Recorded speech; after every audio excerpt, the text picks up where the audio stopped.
Hello there everyone and welcome to my stream. I'm Goliath and today I will be putting together this Necromunda Goliath kit. Hope you all have a lovely time and let's get right to it. So, a few words for the kit itself. It seems to be a gorgeous kit, quite a few minis inside. It consists of two sprues, this one and this one here. As you can see, they are identical, so there will be some overlap in the minis, but I will try to customize them to make them stand out on their own as much as possible. I will also try to customize with magnets, which will be a bit of a challenge because the slots for the hands are of a different shape than with regular Space Marine armor and arms. So once I get the bodies cleaned up, I will look through them and try to find the best way to drill for the magnet holes.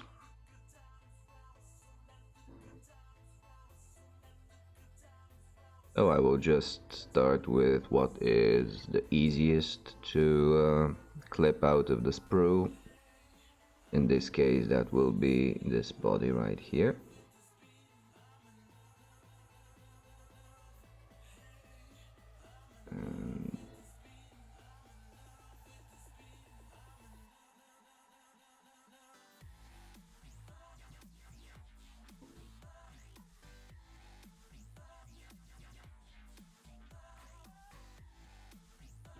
Clean it up, build it up,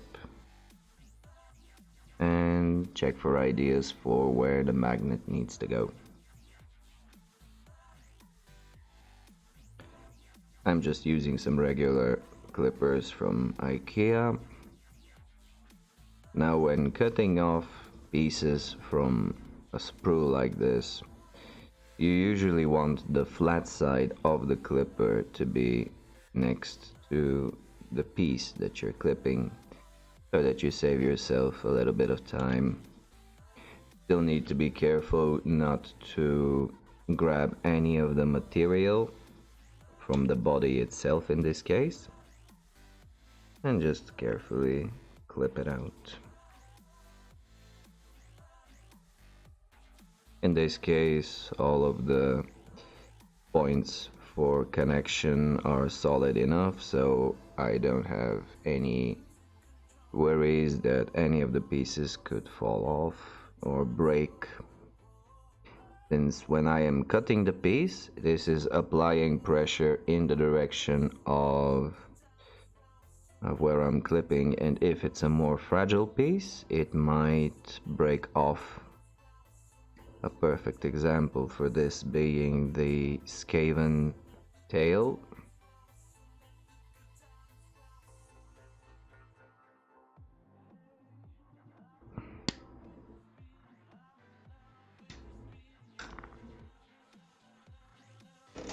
And there we go.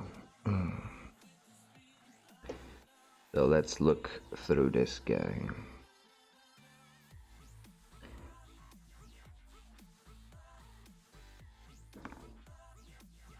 I will need to clean out the leftovers from the sprue here and here, as well as on the soles of the feet, to make sure that the model can stand flush on its base.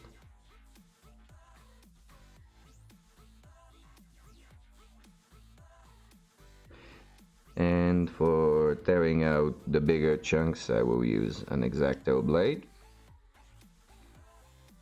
And since I'm doing this from an angle that I'm not usually working in, you can expect to see some blood.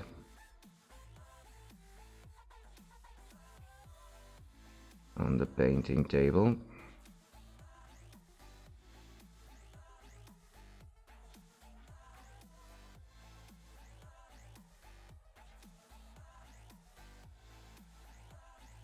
These come off real easy and real nice. Quality of the build of the cast is amazing.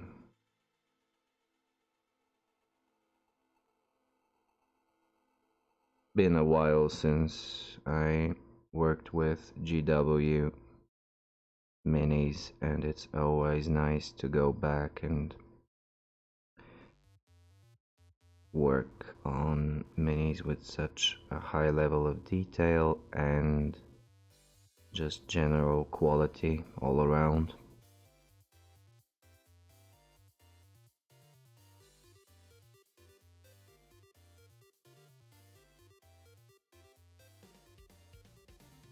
Okay, so cleaning off the soles now.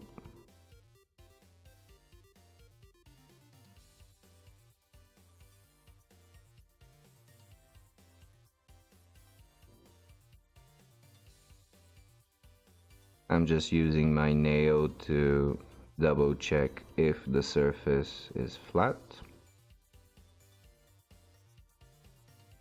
And once it doesn't catch on anything, I consider it done. Now, usually when you play with an X-Acto knife, you want to be putting the pressure away from yourself at any point of the mini, but I have developed some habits that may or may not get me cut. But this way I find I have a bit more control over what I'm doing.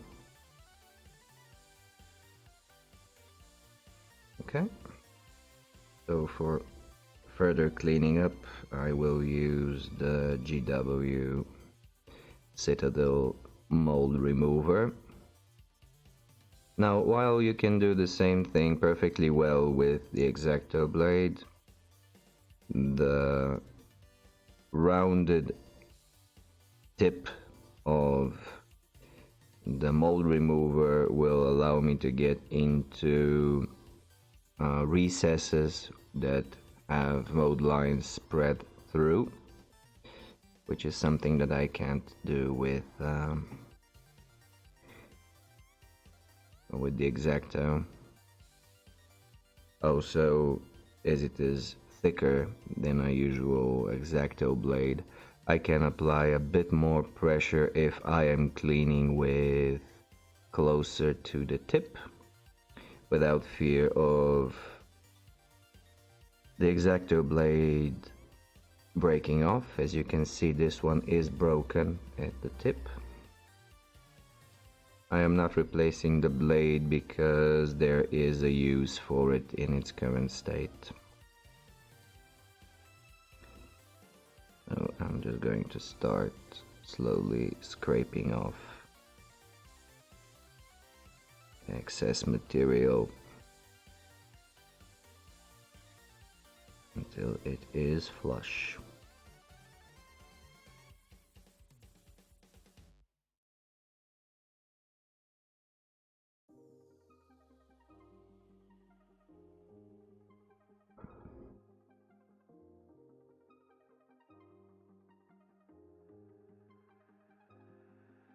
Be completely honest, I haven't decided on a paint scheme yet, no color scheme in mind. But I'll go one step at a time. I really just want to have them built up so we can have some test games with my local gaming group and see where it goes.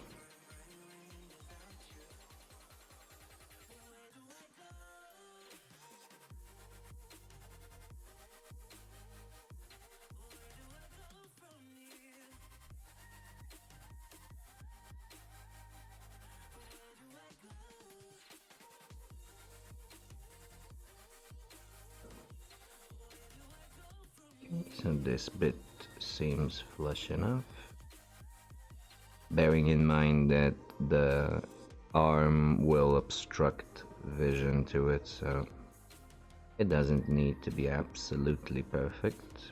Still, as long as we can do it, why not?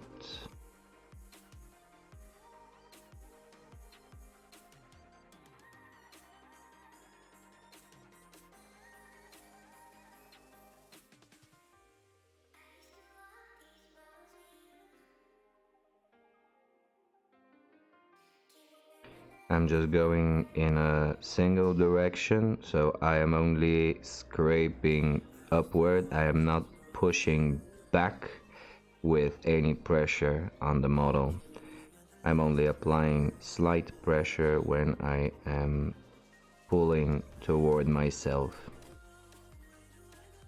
That way I have a more controlled scrape, and there is much less risk of removing excess material from the detail. And if I need to run it down, I just flip the mini over and clean it.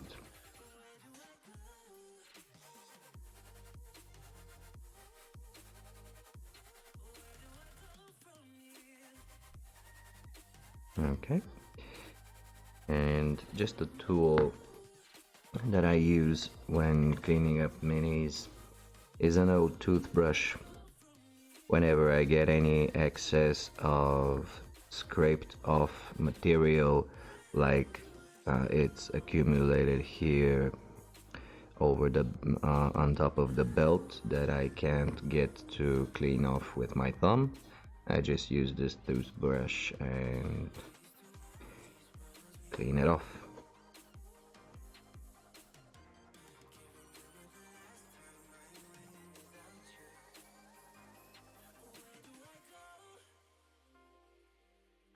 Okay, so looking through, we have a mold line going all the way to the side of the leg. So we do once again the same thing. We start scraping off really gently in this case, since the mold line is rather small, but it is on a curved surface and I don't want to create a bevel.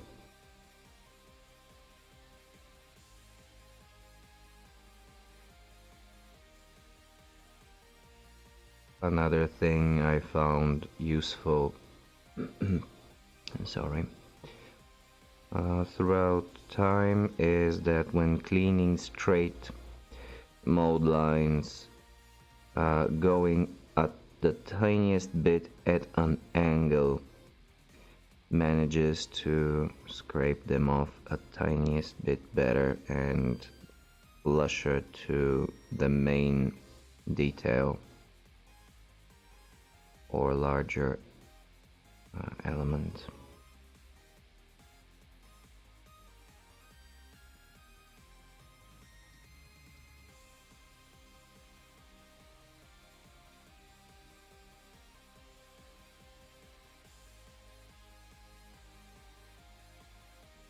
So again, just going really light,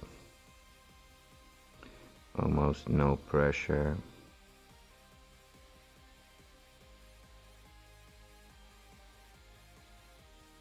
Always better to not clean it out completely and go back with a few more passes than apply lots of pressure straight away and tear off too much material from the model.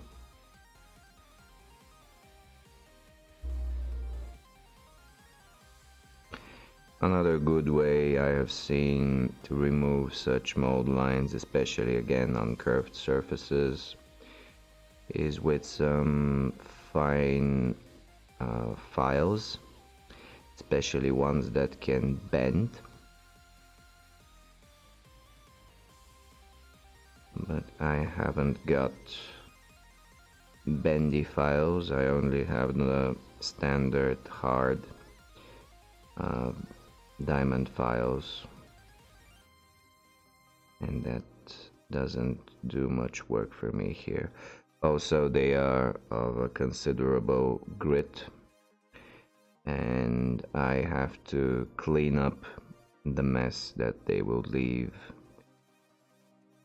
on the surface of the model.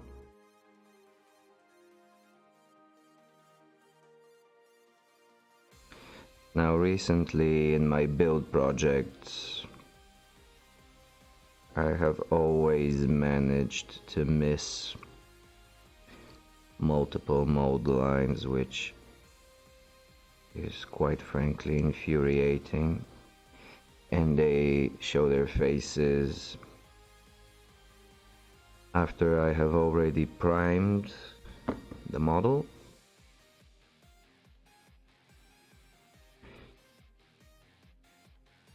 And I'm always hesitant to clean them up post priming, since I'm not using a normal water-based primer,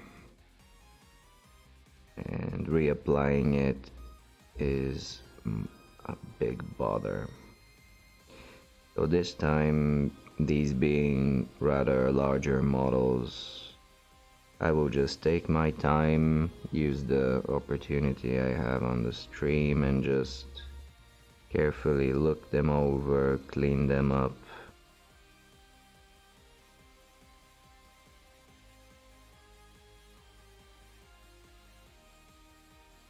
After we put on more parts for the build, I will look over for some gaps if they would need filling.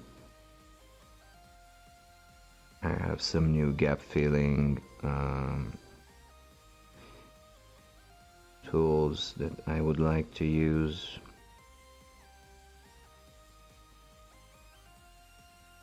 Although since there are multiple plates and segments, I don't think any smaller gaps would stand out too sorely without looking at them directly. So mirroring the same leg, we have another mold line from this side.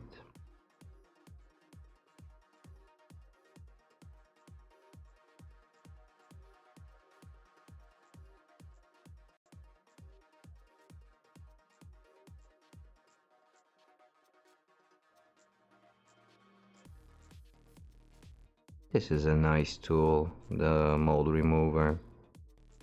Really not mandatory in any way, shape or form. It's just that tiny bit of quality of life improvement that you didn't know you needed.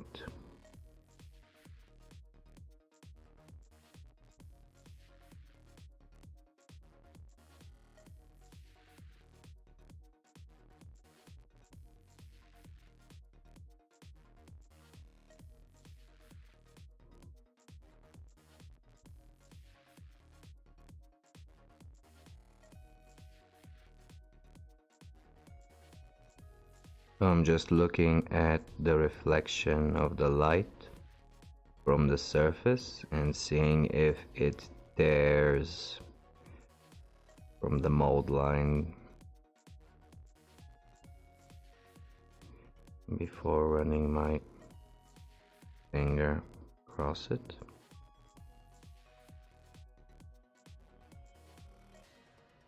Check for any raised surfaces or if it's flush.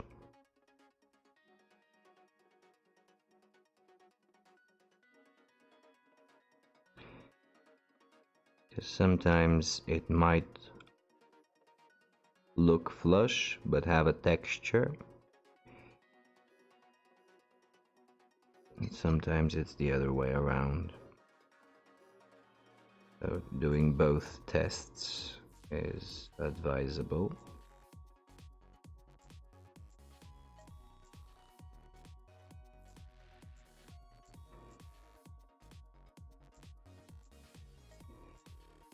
Though again, with the quality of these minis, there is very little to clean up. Yes, the usual mold line running across the inner thigh. This is a bit trickier to get into.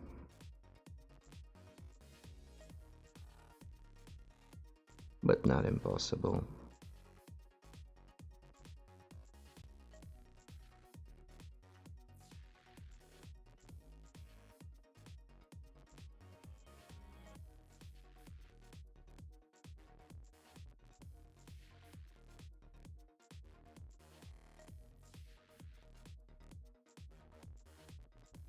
I will be painting these guys on stream as well.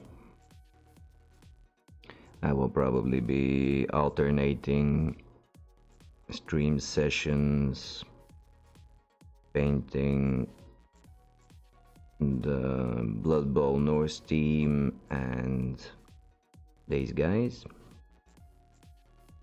just for a bit of diversity in the streams. And also I will be using slightly different techniques for both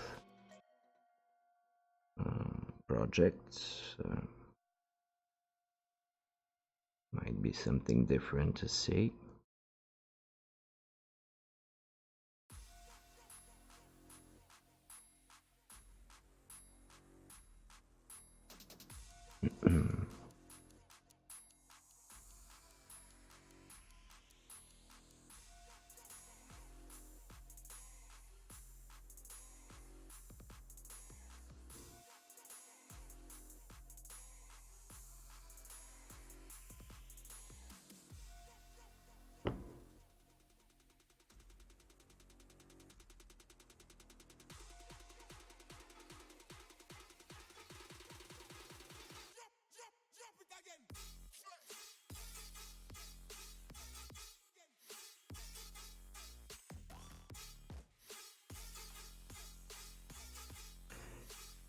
For anyone currently watching, I have already scheduled my next Blood Bowl 2 match in the Rebel League. It's going to be tomorrow at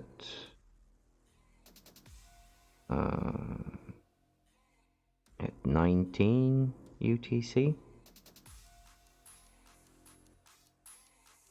So 7 PM UTC should be kickoff time, and I will be streaming that game as well. I am thinking about what other games I'd like to stream besides Blood Bowl. Again, for diversity, and I am looking for any advice that can come my way.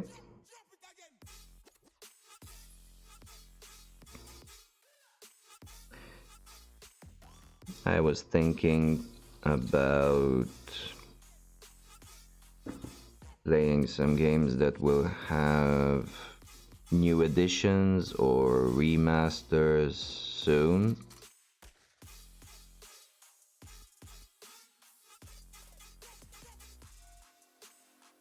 So we have Doom that will be having a new edition in November, was it? Also The Surge, which the second part will be coming out in September. Also Final Fantasy VII, since I have never played the original and I have always lamented the fact.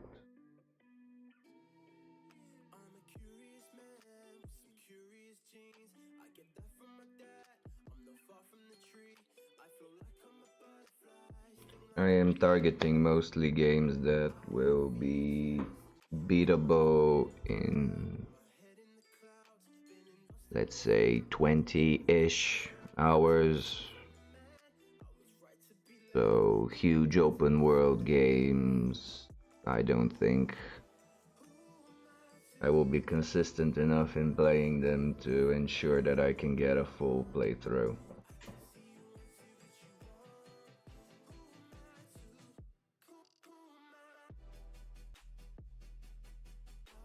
But Doom 2016 is not long for the campaign.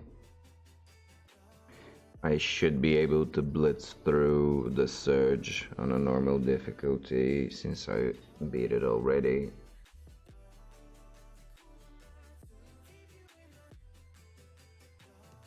So if either of those two games tickle your fancy, please let me know. And I will consider introducing them in the rotation of streams.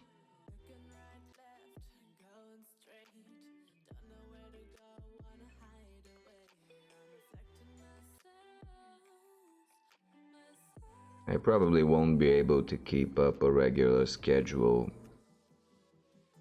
but I will try to alternate between what I'm doing on separate streams.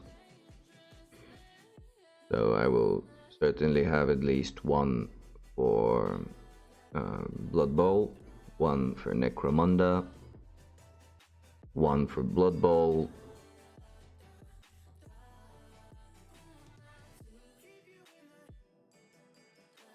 and one for any other game that I'm currently playing. I think that should be well enough.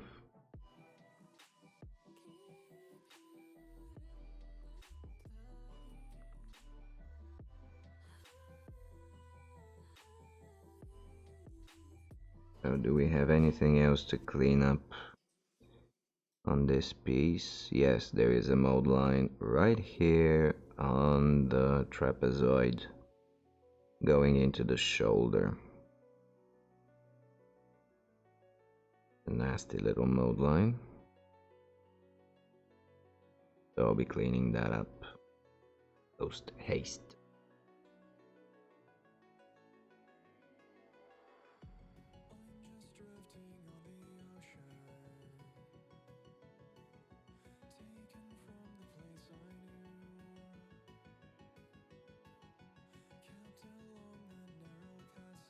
I see that the usual gang is not amassed today to keep me company, but that's fine. I'll just be monologuing my way through this today.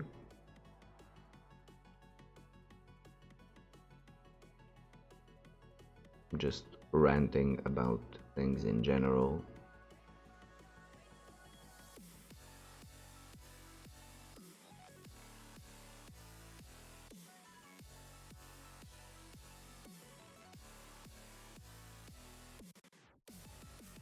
I'm currently thinking about how to improve the stream overlays, the buttons, maybe add some borders to the cam screens. Just small improvements here and there to make it look like it's not cobbled together in an afternoon.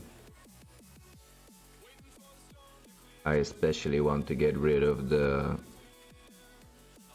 logos I made in Paint, just to have them as a placeholder. And I did manage to find some pretty fun fonts. So I need to spend some time looking through them and choosing a theme that will be appropriate, that will fit my general MO. Something representative of the stream, and I will keep it consistent throughout all the notifications. I will also try to improve the painting table. So this is a mouse mat and I would like to get a regular cutting mat. I use the mouse pad below because it has a matte surface and it is black, so it doesn't give off too many reflections towards the miniatures and towards my face.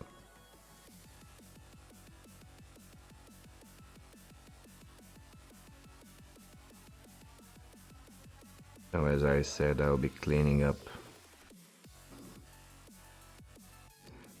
the trapezoid mold line here.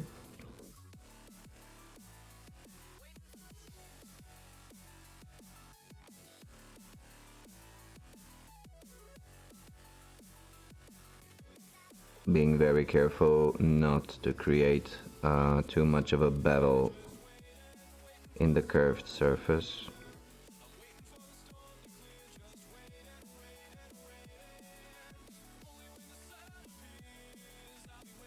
Also, as you can see, the buildup of the scraped material may sometimes obscure a part of the mold line, which is why it's always a good idea to brush it off, either with an old toothbrush as I am doing, or with an old paintbrush, one that's more fluffy, has a wider spread of the bristles.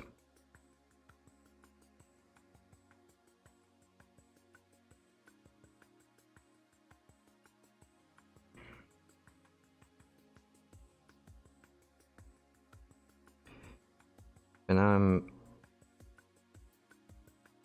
building plastic models, which doesn't happen way too often. I mostly work with resin and metal, at least lately, because I've been accumulating a collection of third-party Kickstarters and the sort. But for regular plastic, I never know if I have to wash it like I have to with resin and metal before priming. Although even... Oh, hey, Itsanif. Yeah, I never had a problem either, it's just a thought that's been rambling in my head. Also, during the cleanup process, I am manhandling the Mini quite heavily and it does leave some oily residue which might have some issue with the primer taking hold, getting a good grip. But I probably won't bother. How have you been doing today?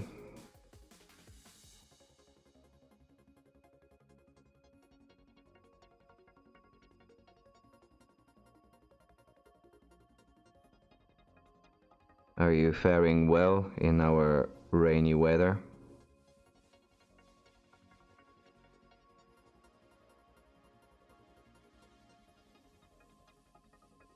Oh, that's good to hear.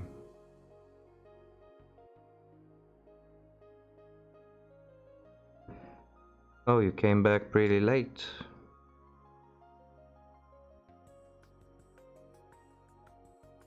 Yeah, I was never able to get short naps. Thank you for joining. I do appreciate it.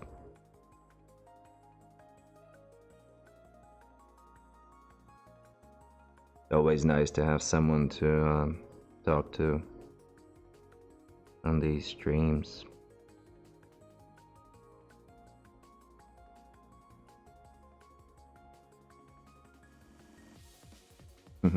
Thanks again. I've just been talking a little about the benefits of the Citadel mold line remover over the basic X-Acto knife. And so, for a quick recap,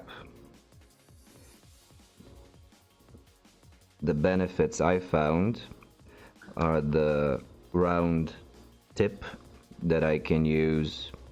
Yeah, it's great for bigger surfaces. It's great for cleaning up mold lines in recesses because of the rounded tip, and also because it is thicker, and if you push harder, you don't run the risk of breaking the X-Acto tip.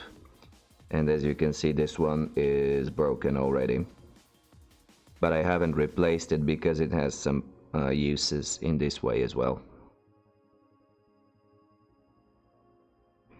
For instance, when I will be putting down the magnets, this will, the flat tip will work as a sort of a spatula that I can apply the magnet in the hole after putting a bent blade might also be beneficial in certain cases.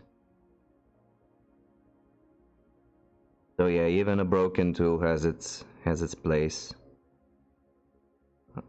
on a hobbyist's table. I was also talking about some of the other games that I would like to stream to give more of a variety feel to the stream. So mostly games that can be beat in 20-ish hours without too much stress into them, and also games that I will be looking forward to the sequel releases.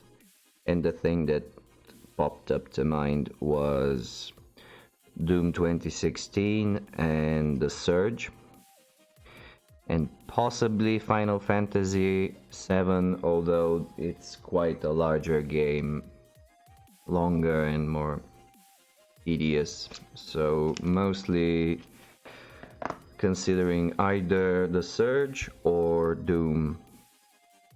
What would you prefer to see?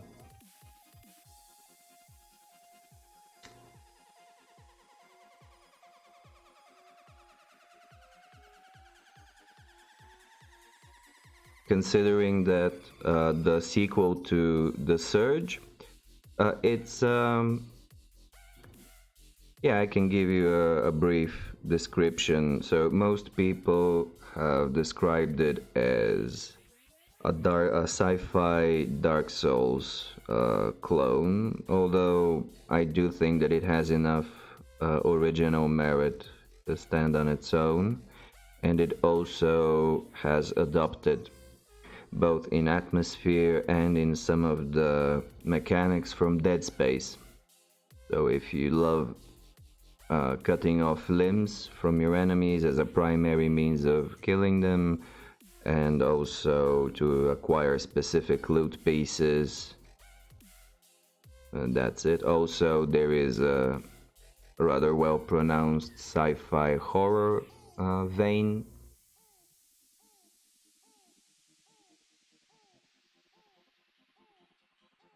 It's pretty fun. It's not too heavy on story, so it's I think it fits the stream well.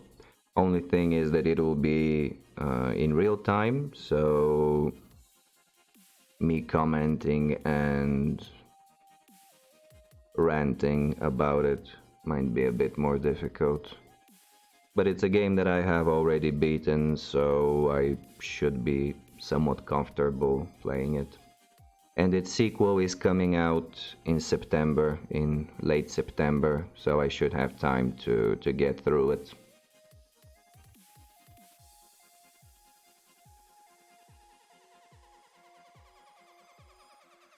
No, it's single player.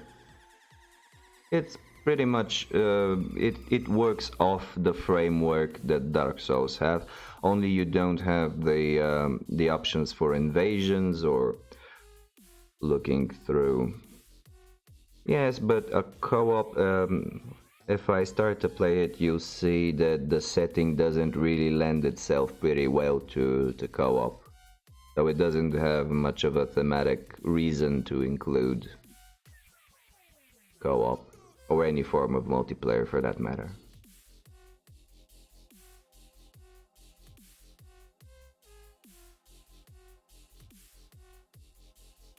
Alright, I will try to get it in to the stream.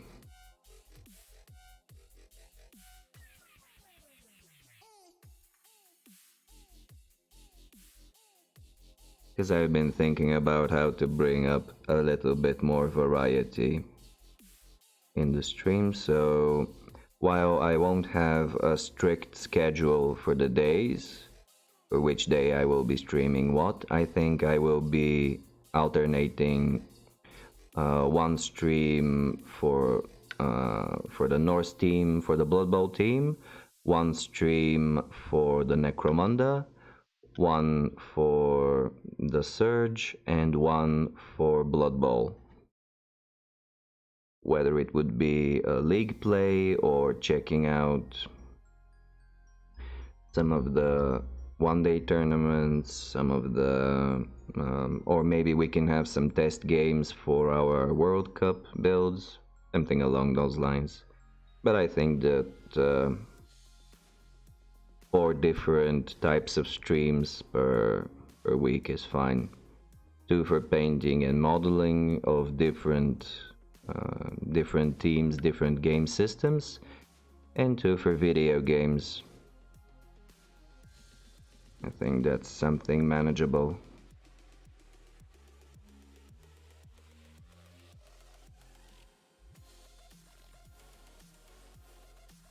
Yeah, okay, so this is what we'll do.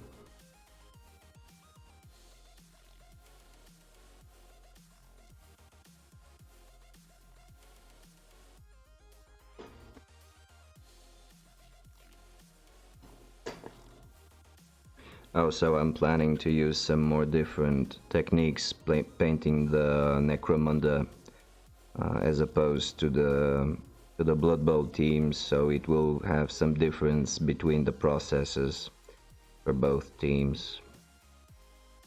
So again, it should bring something new to the table. Okay, so I think I got this piece cleaned up.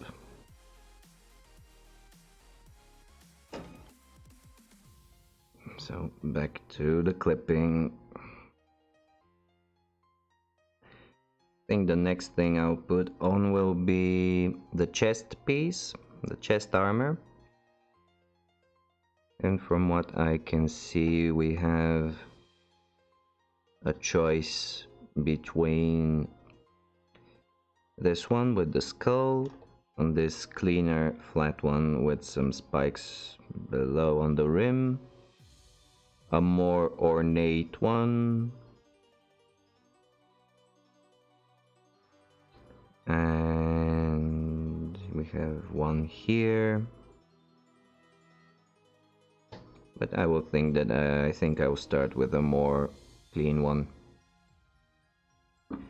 since this will probably be the test model, and making it the tiniest bit more plain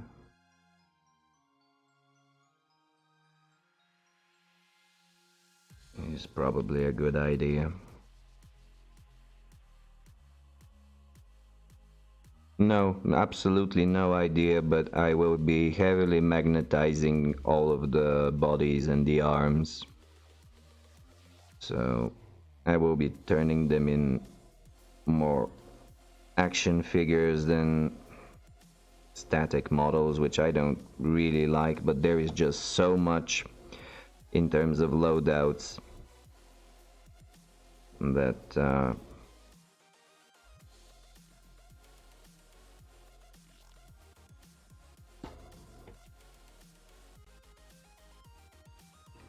I just won't be able to make up my mind.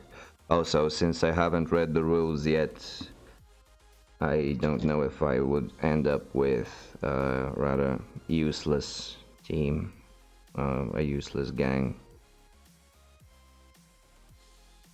So there are no mold lines to speak of on the armor piece, on the chest armor piece, but there is the residue from the... Sure, for fun, of course, but it's just that you still, I want to have the tiniest bit of tactical. Okay. I won't worry about the efficiency. But even efficiency aside, if you take a look at the sprue, there are so many cool weapon loadouts, significantly more than the body, than the bodies provided on the sprues. So I really like the big revolvers here and here, the big warhammer. There was an axe I really liked. Where was it? So not this one. Yeah, this one. This axe looks amazing. Is that how it's called? Renderizer.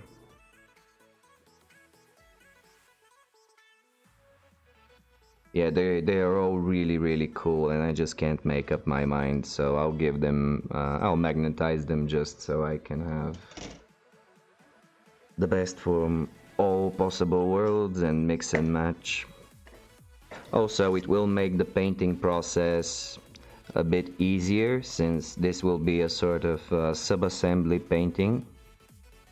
And as Pig in Space mentioned yesterday, some of the weapons will be going in front of the chest, making painting the chest itself pretty difficult. So if I use the magnets, this will give me the opportunity to just paint the body and head separately from the arms. And also the gluing joints for the arms are gonna make putting in the magnets a little tricky, but if I put them right, I should be able to place them in fixed positions, so I can have a good starting point for the highlights. Yeah, painting in sub-assemblies is always a good idea, and I always get too lazy to do it. And you'll see for some of the next Norse models for the Blood Bowl team that I have a dude who is cracking his knuckles in front of his chest, and I was way too excited to put them all together, so I ended up with creating a bit of a headache for myself. So these are just some regular diamond files that I'm using here to smooth out the pieces where I clipped the plastic from.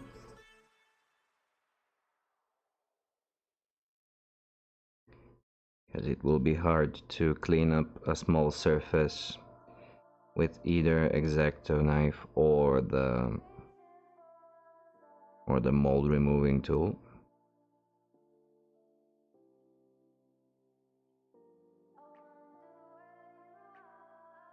Usually when working with files,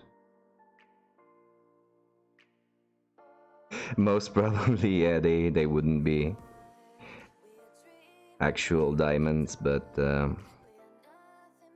that's what they're called. They are probably some minerals, rock formations that have been placed in the liquid metal and glue to create them.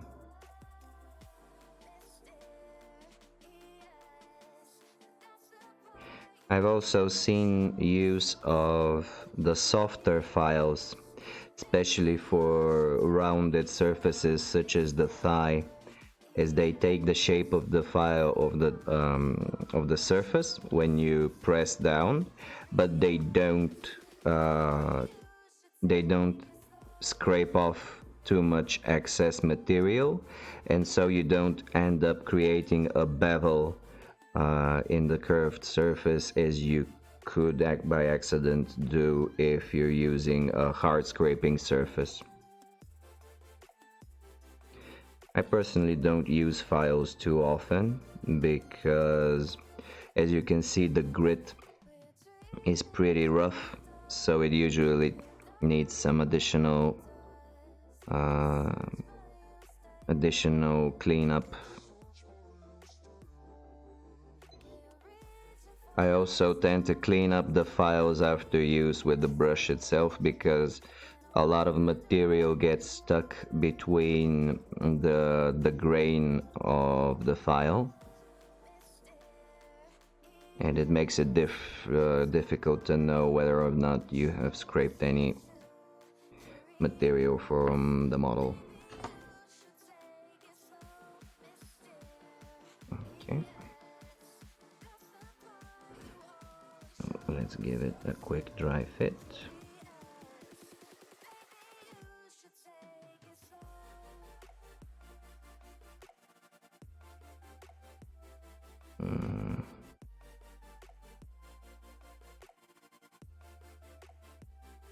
We'll leave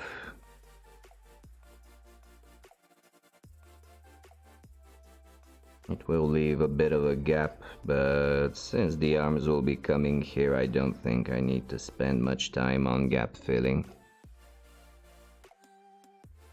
Yeah, getting a beer would be a good idea. Yeah.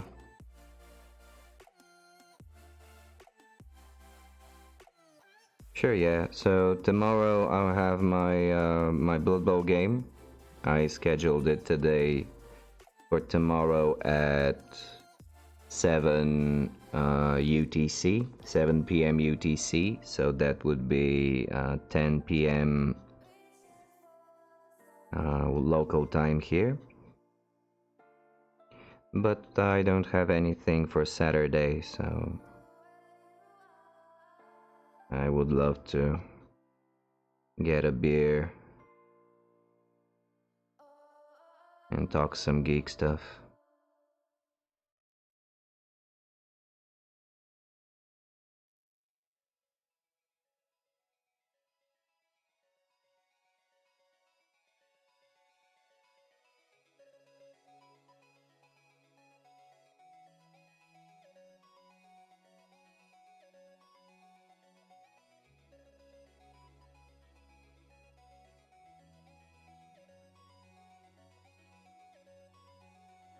Oh, okay, so Saturday is off the table as well.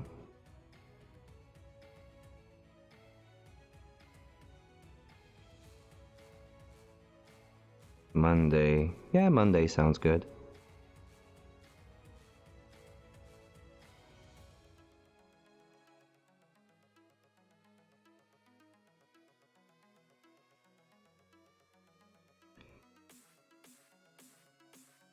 Okay. So just let me know when you will be getting off work, when you have some clarity, and we can make out the details.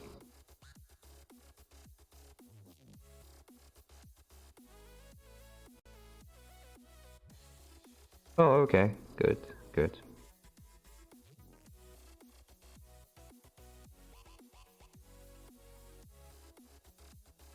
Awesome.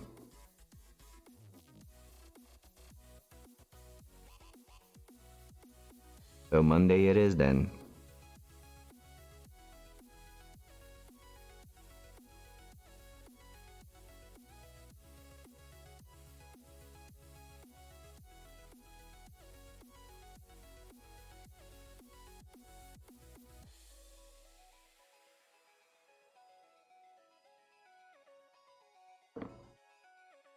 Yeah, it would be great to have someone to talk to in real life.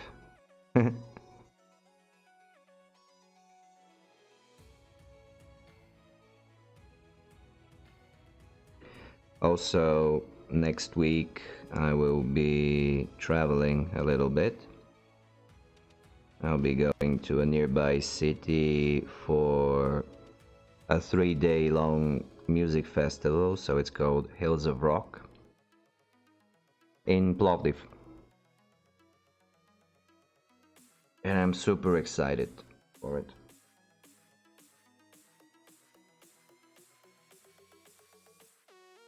Yeah, it will be on Friday, Saturday, and Sunday.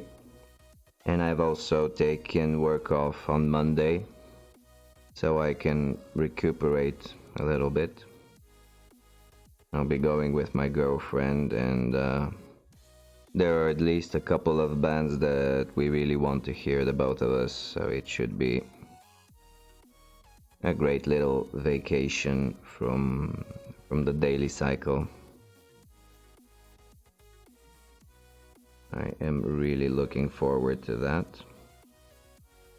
I got the tickets all the way back in November last year.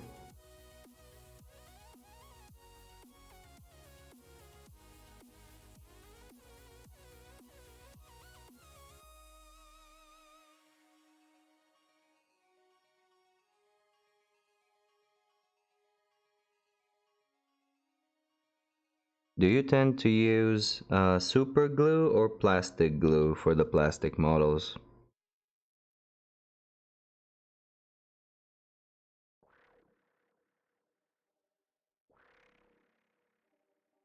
Super glue, yeah. Me as well. Yeah, Gorilla Glue. Well, I'm just using the local brand.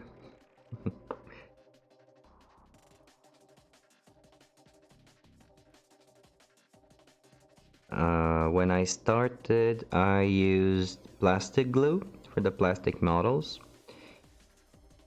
but the applicator brush, I think it was a Tamiya one, but yeah, it should be a Tamiya, so it's either from the Mr. Hobby range or the pure Tamiya range. Now, I can't remember which one it was, but it had a really spread out brush, so applying any of the glue to finer detail was a hassle, and I melted quite a few details, and I just thought that it's not worth it. I've also had some feedback that, especially for larger models, if you use plastic glue for the meld and you accidentally drop it with enough force that something could break off, the chance of, let's say, if we're talking about this model, the chance of this whole leg breaking at this point would be the same as breaking off at a glued joint if you used plastic glue, which runs the risk of creating a very tough to repair situation, whereas plastic glue will break where it is placed, so the pressure will be applied at the glued details, so it will break off where it was glued, making the repairs much easier. That being said, I don't really intend to throw my models around that much, but still, it's a bonus justification. Okay, so next piece for this dude would be probably the head. Heads are made really interesting for this kit. If you notice, the heads are actually two piece details.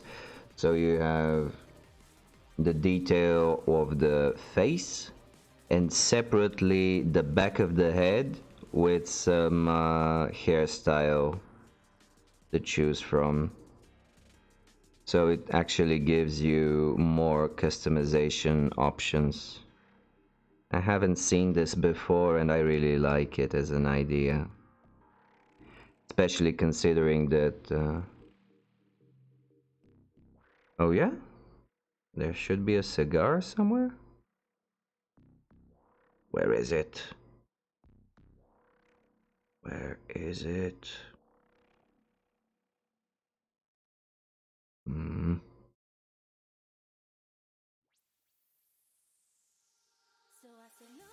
It'll probably show up as I cut out more pieces from the sprue. No, it could very well be there. I'm just not seeing it off the top. Anyway, so which face will we use for... Oh, maybe it's this... Yeah, there should be a cigar because this face here, it grimaces the lower part of the lip has an opening that might fit a cigar. So yeah, I will leave this one on the sprue until I find the cigar piece. Right below. Oh yeah, there it is, 47. Awesome. Oh, that amount of model of detail is just great. Okay, so going back, faces. I think they will use this one for the test model that I used to build up the paint scheme, the color scheme, as I haven't really figured out a color scheme for them as yet. I am considering red for the armor plates, although I would like to experiment with something more complicated. So maybe a worn out metal, or yeah, I haven't done red, and this is my go-to color for any new project that I have, and this will be until I actually do something in red, and then I will probably never want to paint red again, as is the case with purple for the moment. After the Dark Elves, I really don't like purple for the moment. And I have the excuse that the human team is in Space Wolf gray, which is not exactly blue, so it gave me the opening to paint the Norse in blue.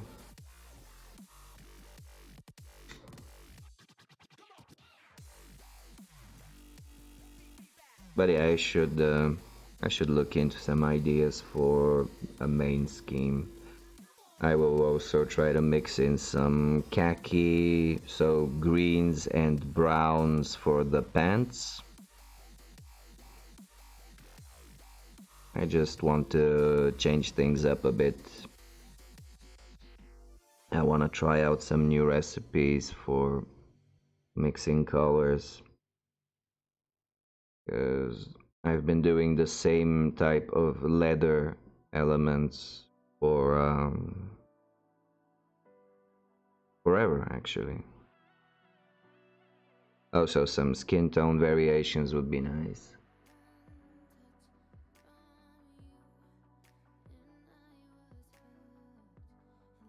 Maybe mixing in some gray into the basic, into the base coat for the flesh, or brown, or maybe even green. I will also be dabbling into weathering for these guys. I really want to start on weathering, and they will be good for this because of the, especially for the chest plates, because they are nice flat surfaces, and I will have a good amount of room to play around with rust spots and dents, maybe painting in some bullet holes.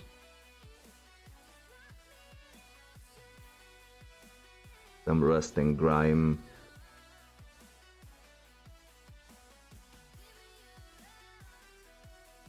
I have quite some ideas that I want to try out on these guys. And again, because they are a bit larger than usual models, I have more space to play around with. Yeah, weathering is something that you don't necessarily have to put everywhere, especially not in excess, but it's fun to know that you're able to do it, so you can apply it where it would thematically make sense.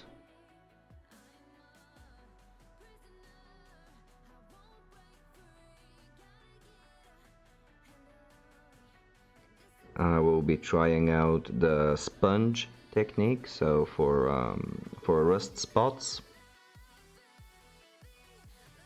for sure. Also a dry brush for dusty effects. And what else?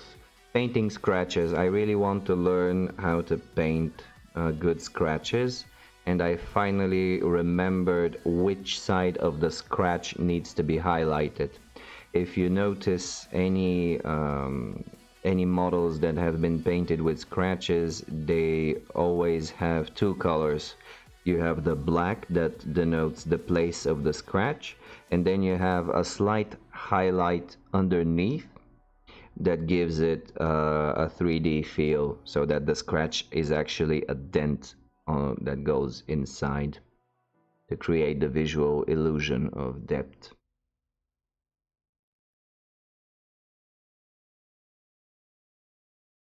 But for the longest time, I could never remember whether the highlight needs to go on the top part of the scratch or on the lower one, and now I finally beat it into my brain that it is on the lower side.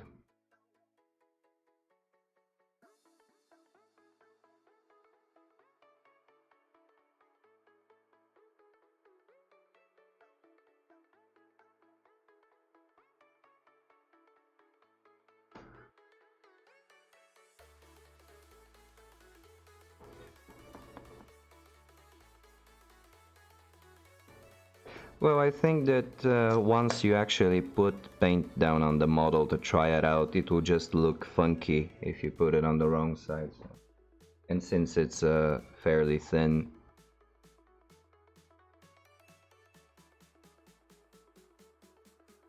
brush stroke, it shouldn't be too hard to fix, but still, yeah.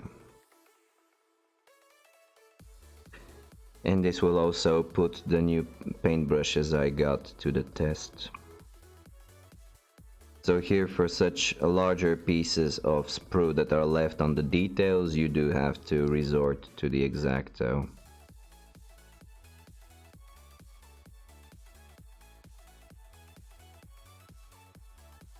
Still being very careful not to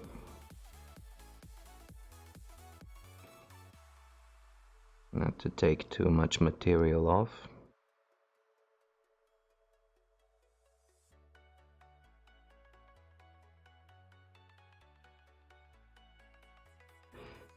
Oh yeah, this will bring some diversity between the types of minis that I paint.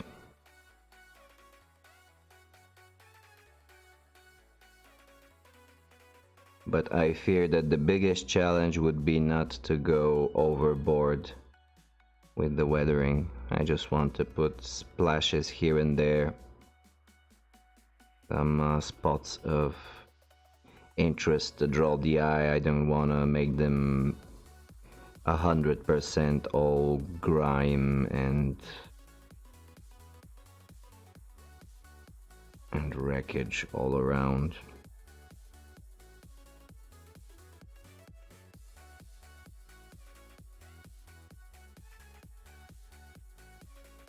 Also, the bases for the Necromunda models come pre-detailed, so they have detailed surfaces on them, and that will also be a good opportunity to play around with painting bases, because this is an aspect of the modeling that I usually don't put too much effort into, and it will be a nice new thing to get a hold of.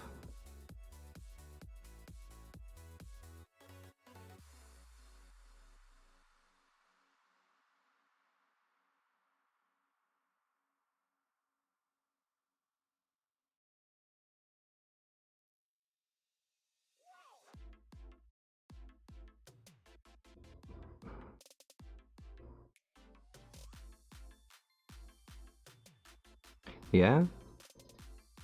Oh yeah, you did mention that you are trying to make resin casts of some of the details of some base surfaces. Did you already try to cast some of them, or is it still on a project idea level?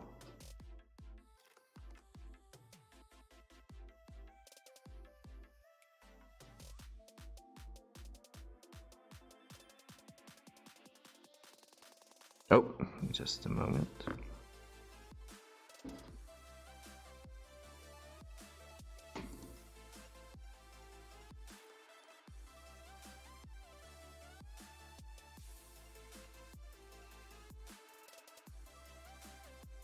Oh wow.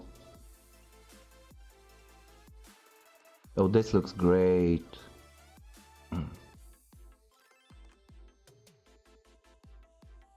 The model is also done very nicely.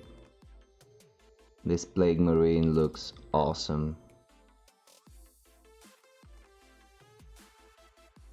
Really nice colors, really clean. Wow, good job on this. It's amazing. I really like it. Still, it looks awesome as it is right now.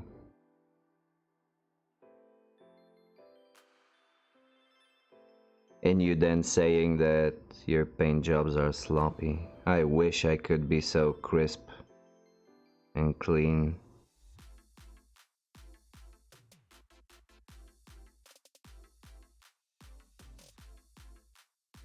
I should put a scene in OBS to show these things. Nah, I don't think so. Yeah, what is it? Which one did you use? Which primer? Stynylrez green. Ah, okay. But you did have you did base color another green over the Stynylrez, right? Or did you start applying highlights and shadows and directly use the color of the primer as a base? Okay. Still, you really can't tell, so again, really good job. Oh, okay. Only thing that I have again heard over on the internet regarding this this way of painting with colored primers, there was an advice to always put down even the slightest layer of paint of the same color to match the base, just because of the different type of grit. Yeah, they do usually try to replicate the Citadel paint range, because they know that this is mostly what their stuff will be used for. It was the same with the Army Painter primers. They also used to replicate directly. I think they had for Blood Angels, for Space Wolves. They had quite a few. I didn't know Steinores started doing colored ones, but it looks great. Did you apply it with an airbrush, or was it a spray can?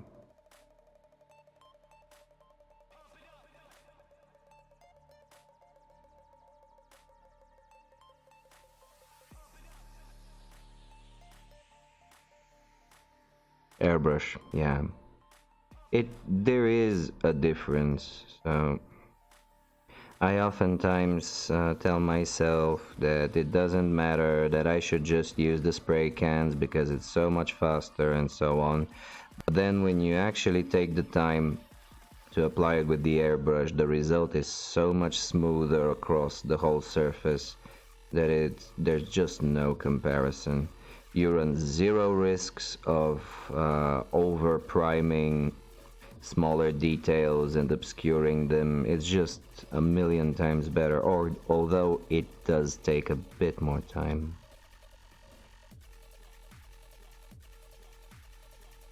On that note, I have been having the idea to make my life harder still, so I will start using an all white primer. Yeah, the brush cleaning, because the primers rarely are water soluble acrylics.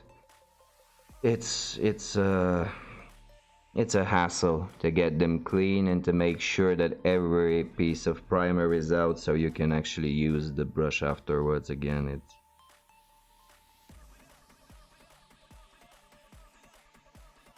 Yeah, no, the only negative part of it for the white primer is that if you miss any any places to paint, if you use black primer, these places will look like a shadow, and so you can get away with being a bit more sloppy, whereas with the white you have to make sure to really cover everything around. That's the only real difference. And aside from that, it's all positives. It's just more vibrant colors, less coats of paint to put on the model. It just works better all around. And I have always been using a lighter gray primer. Actually, let me just get an example here.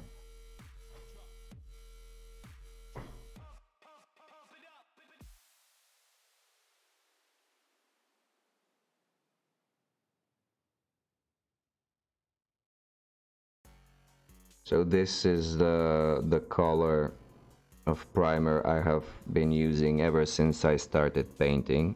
And although I don't think you can tell on the screen, it's a very light gray.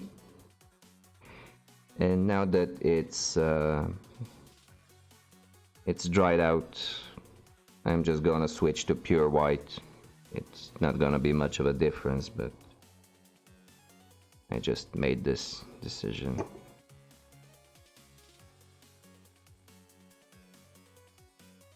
Yeah, it does, but I just think that it might have a bit of an additional tint to it. And I want to get, since I like painting with almost watercolor consistency paints, so the less protrusion there is from the primer color, the better. Okay, so what hair do we give this guy? What hairstyle will you want?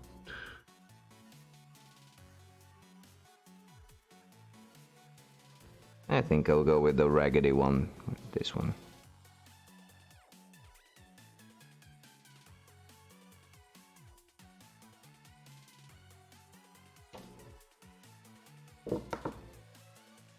Again, for the first models, I tend to use the more basic pieces. as I will use them as test subjects for the paint.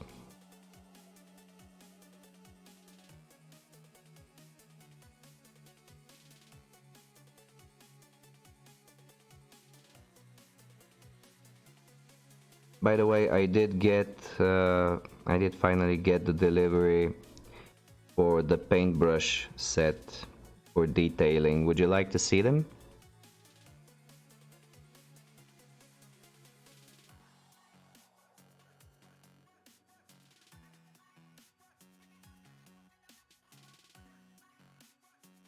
Okay. I was planning to do so anyway, so you just gave me an excuse, more or less. So this is what they are in general. They are the Monument Bombwick Dead Chords, and they're classified as Prime Synthetic Kolinsky. So they are synthetic brushes, but they emulate the feel of a natural sable, while being a bit more rigid at the tip. So you have a bit more control from uh, from the rigidity of the bristles, and yet they are softer than regular synthetics. So you can keep the tip sharper. It's easier to point them, and this is the biggest one from the set. This is the number one, and from there on they just get smaller and smaller. And I really wanted to have some reliable, really thin tips for extreme details, and if I wanted to play around with things like, oh, I don't know, scratches. They are pretty expensive though, so I don't think they are needed. However, on their website, you can actually customize your your brushes, so you can get a couple of number ones, or because they come in a pack. They come in this tube as a pack of 5, I think, of 5 brushes, and you can make your own preferences. So you can only get a few big ones from this set, and maybe a few synthetic ones for basing, and maybe a sable one if you don't have one on hand. Although I don't think that their sables are the absolute best. They just look weird. But these ones I wanted to try out, and I'm really happy with them. I mean, you do run in the usual problems that detailing brushes have, in that they dry out really quickly. So the paint in the brush dries out really quickly, and you have a very narrow window to work before the paint is dried out, and you get a dry tip and you need to wash it off.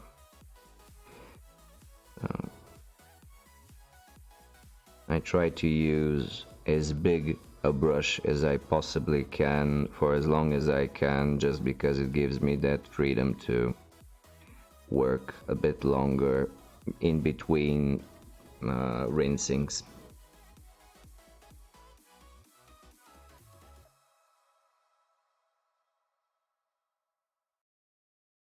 But yeah, they're solid brushes.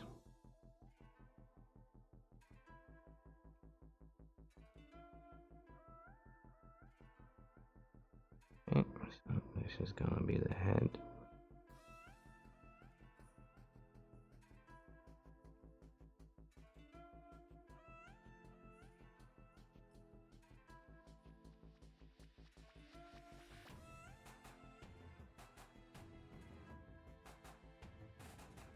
I actually tried them out on the first stream. I was putting on some metallics,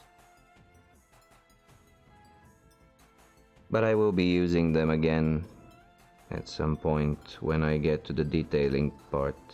Oh shit, no.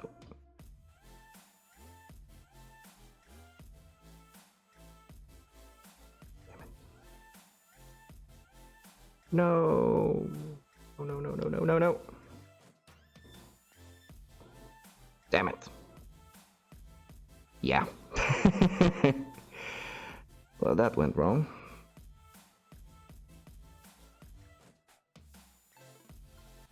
And it's stuck. Damn it.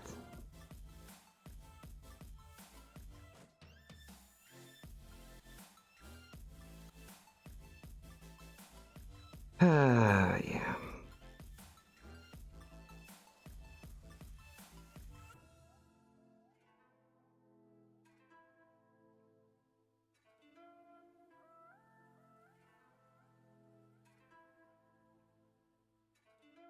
I'll probably break it.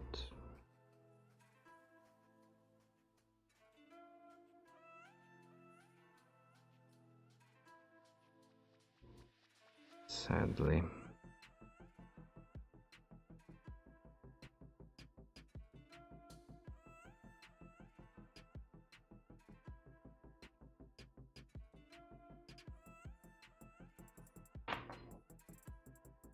Yeah, sure, it's just,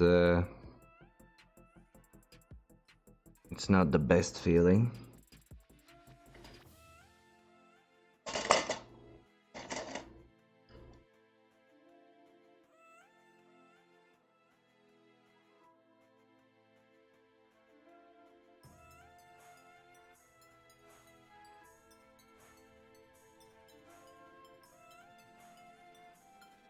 Hmm.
Yeah, it broke.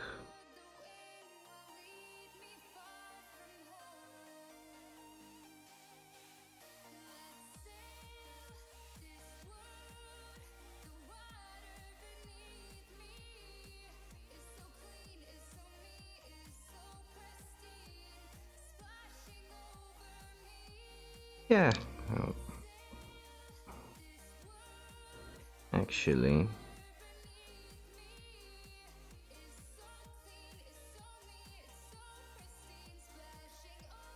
How does it come on here?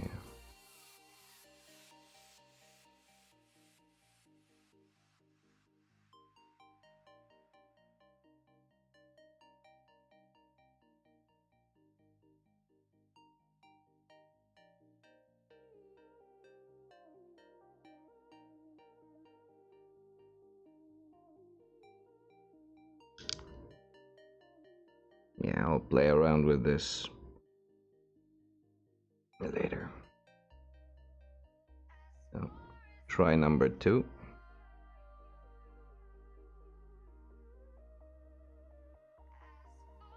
Let's get this greeny dude.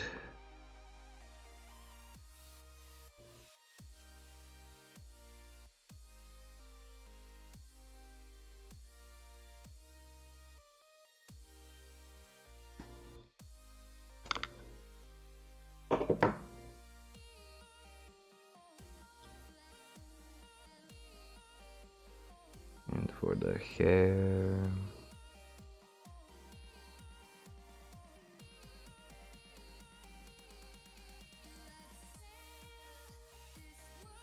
Hair.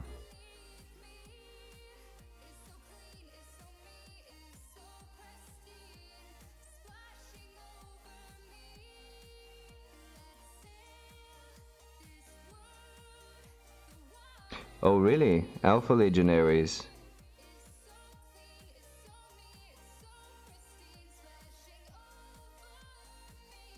Are you trying to make all the Chaos chapters?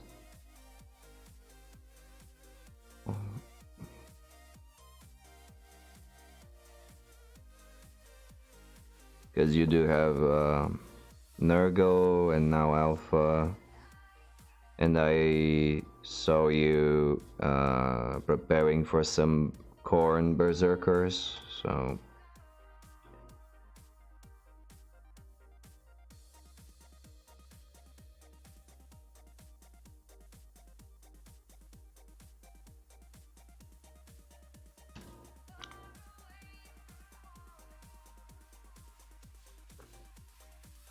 Yeah, for Kill Team, obviously. I don't think any of us has enough time at this point to paint a whole army.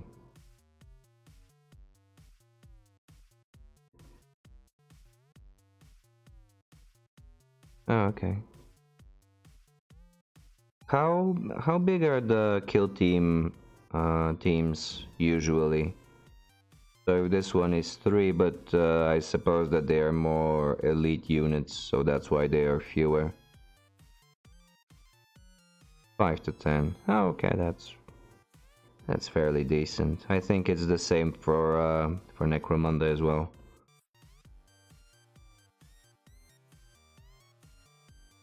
Yeah, if the contrast paints work as intended, should make it. Uh-huh. So are you going for Chaos Undivided? I see. 6 for Divinators. Venators.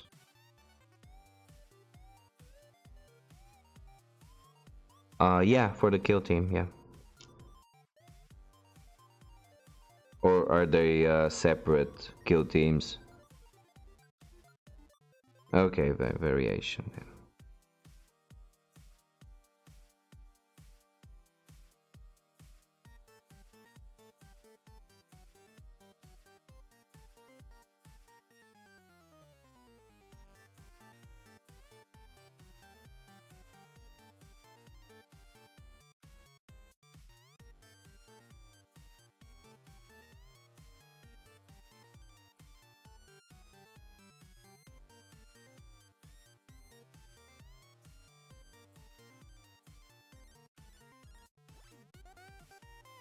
I see, so they have compatibility between the different chapters.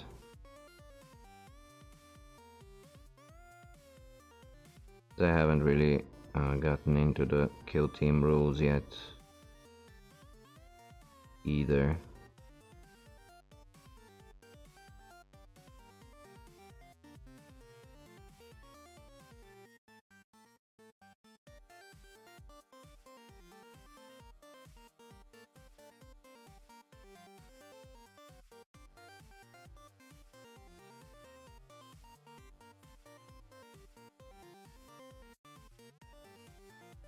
Okay, so let's think about this. How not to do the same mistake again. So if I grab a set of tweezers for the head.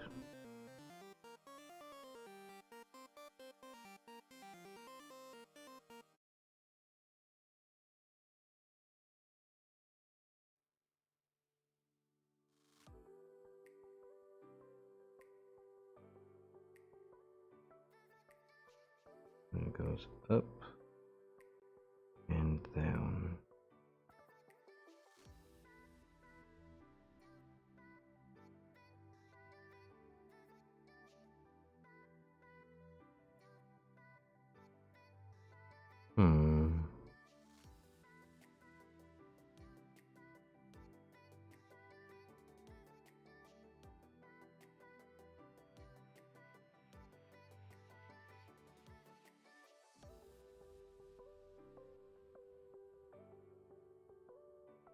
Oh, with bits and pieces from all over the place.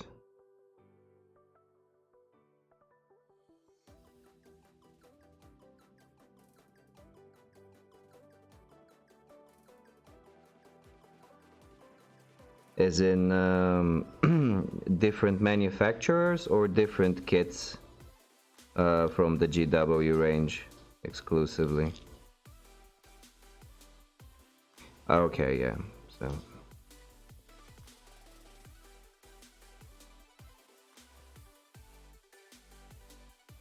Okay, so we go up. There we go.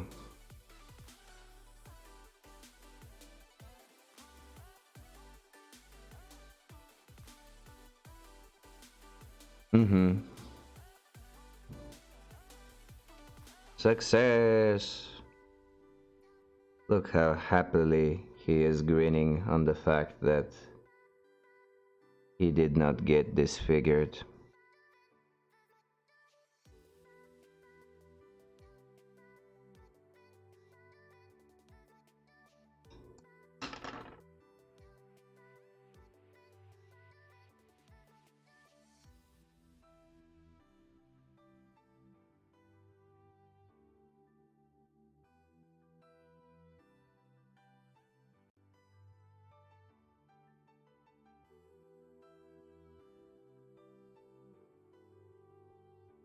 Okay, so this thing will have to go on the body.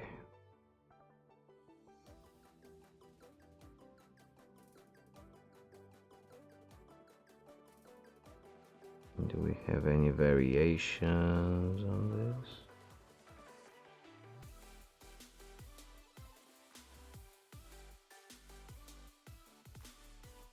Nope.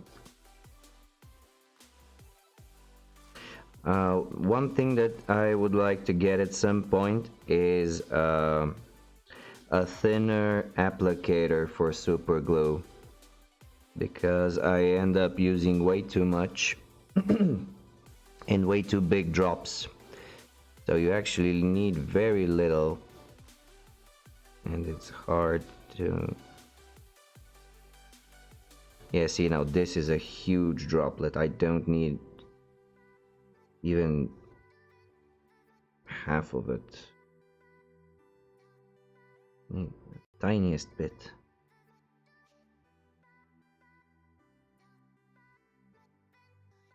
No, not in terms of just of droplet applicators. If you've seen, I think the GW one is like that. They have just a longer line, a longer tube going out from the nozzle of the tube.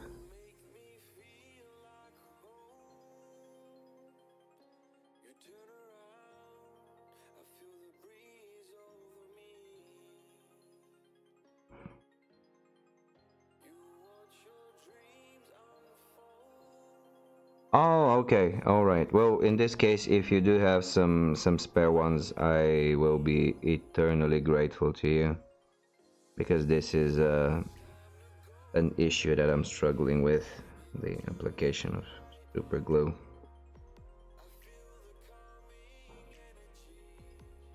Okay, so we have a fairly handsome dude here. Maybe just a bit more cleanup here and there.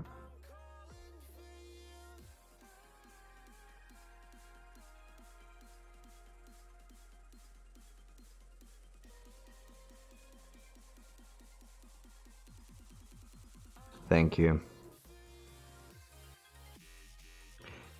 Alright, so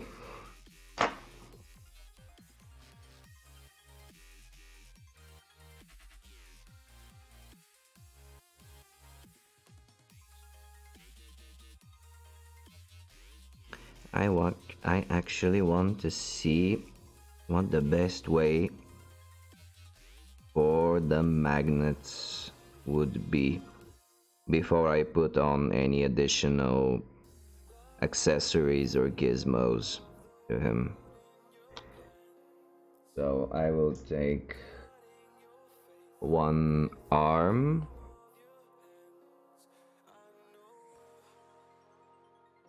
Let's say the grenade arm.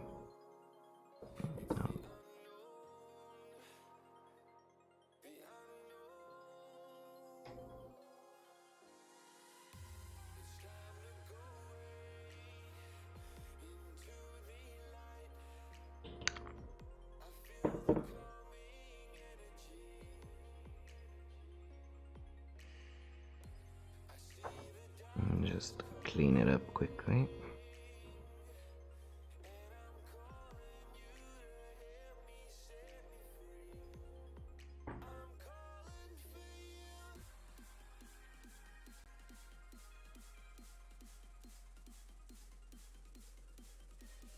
Smooth out the bevel.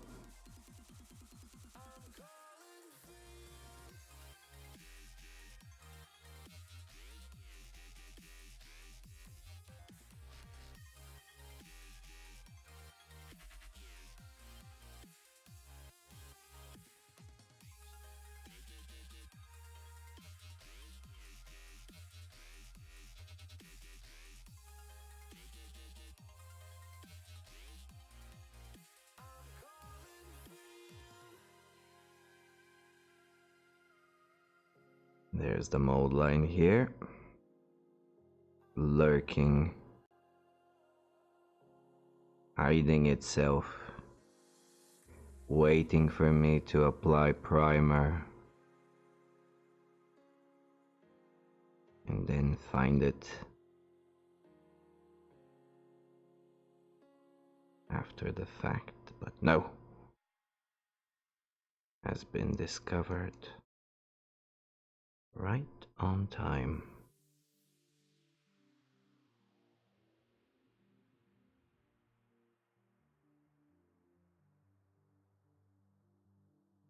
Here's another one.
Mm, so a bit more of the sprue on the grenade itself.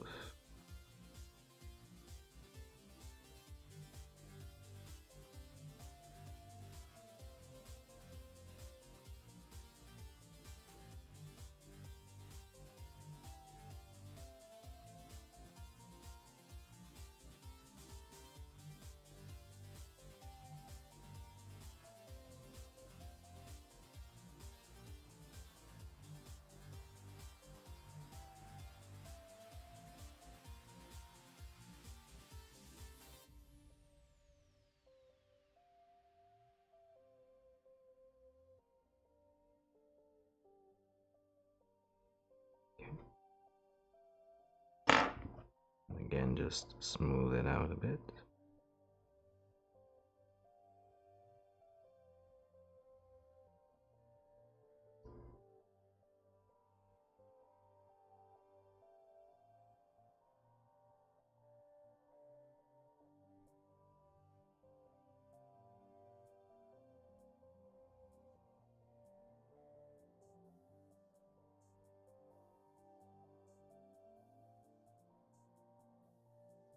There was a small mold line along the handle of the grenade.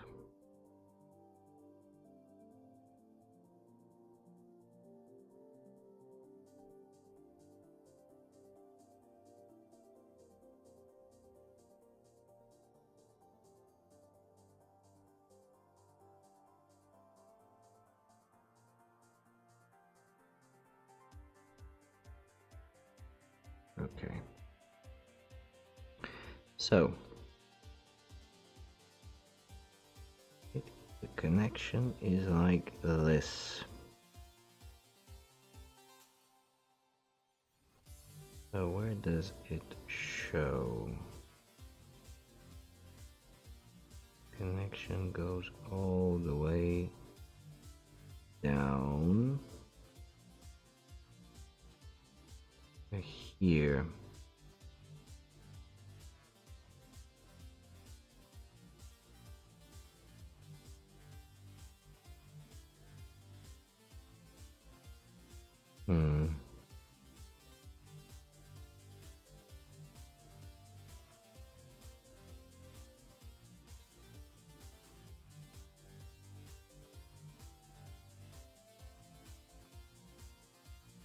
So the problem is here right away.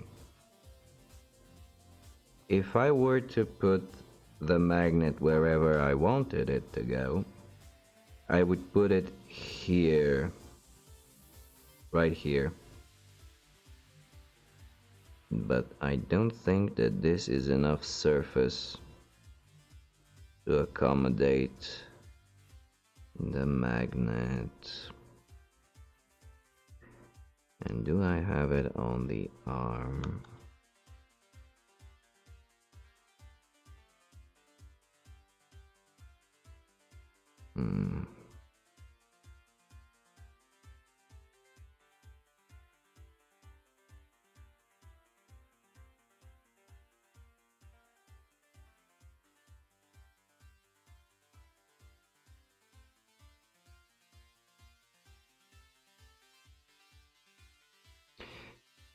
Yeah, it is, and also I would want to keep the this little angle here.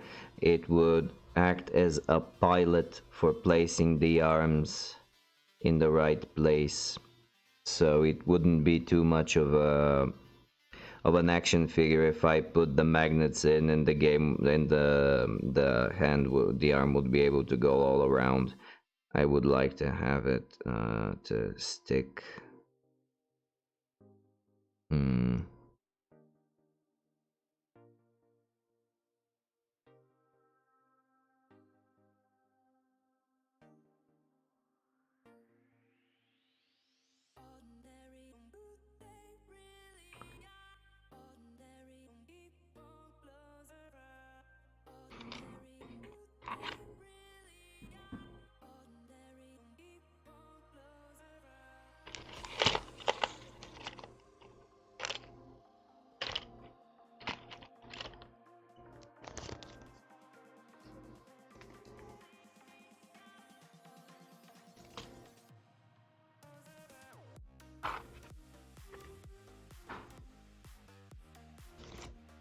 So let's see how much it will actually stick out.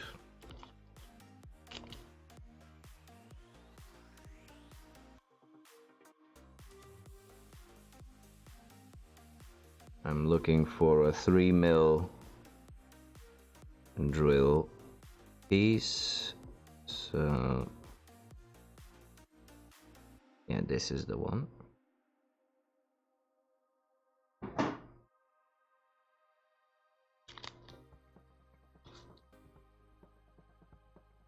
Oh, they are exactly the same.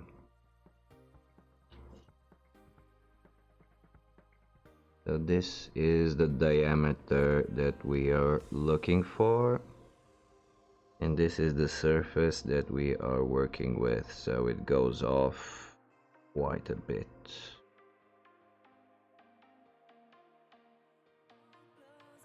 Hmm.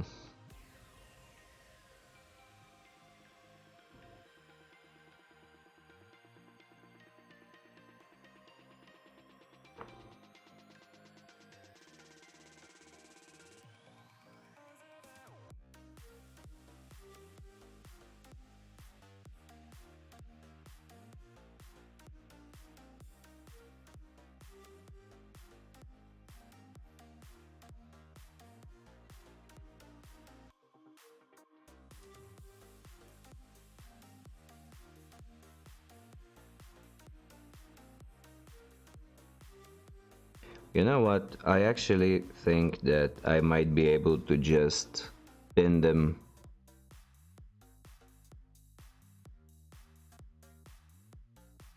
Just put some pins and attach them, and this unattach them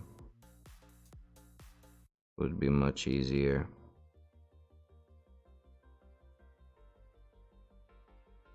to do.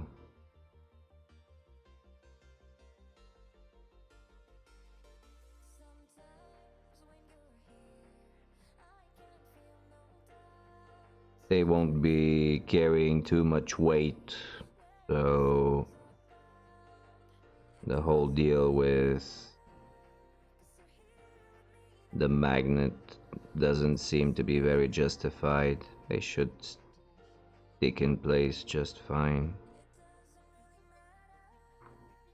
Because then I would need to use this thick drill bit. Just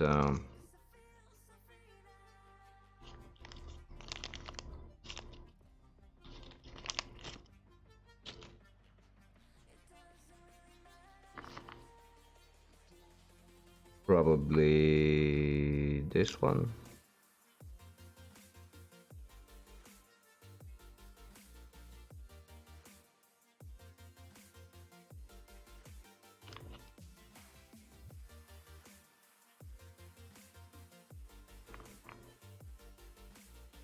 Well, yeah, but the build of the minis themselves is uh, is creating a decent type of grip.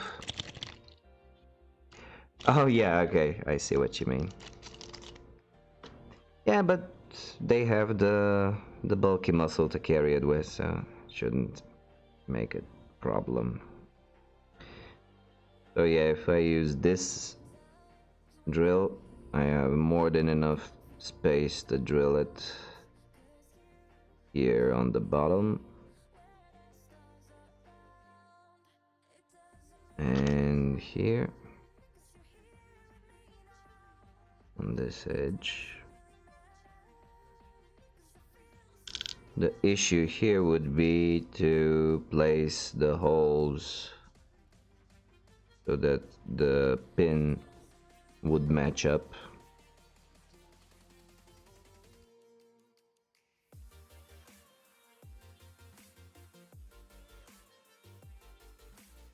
Match up exactly, but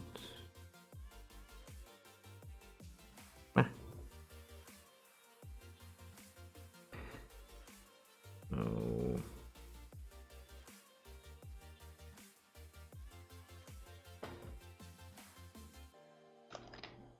We were to get a clip.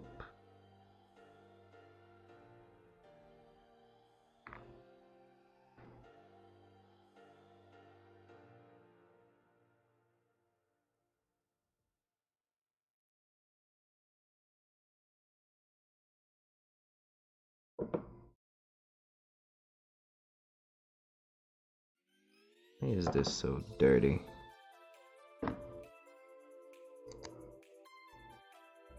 What have I been doing with these paper clips?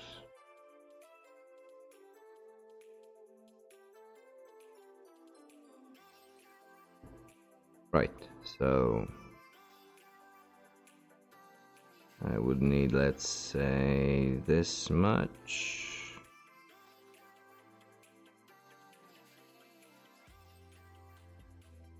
Split across the board, so something like that.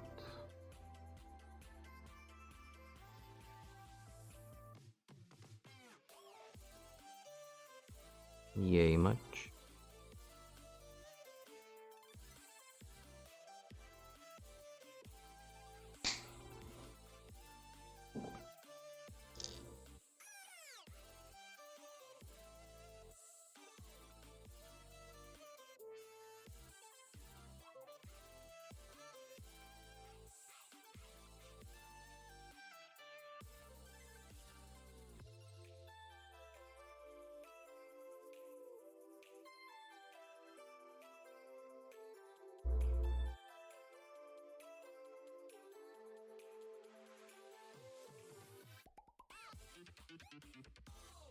Right.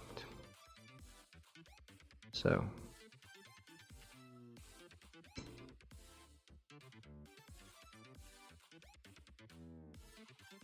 try to search for the middle of the whole thing, which should be here. Put a little pilot hole that will drive the drill bit. Going for the middle here as well. Let's say it's here-ish.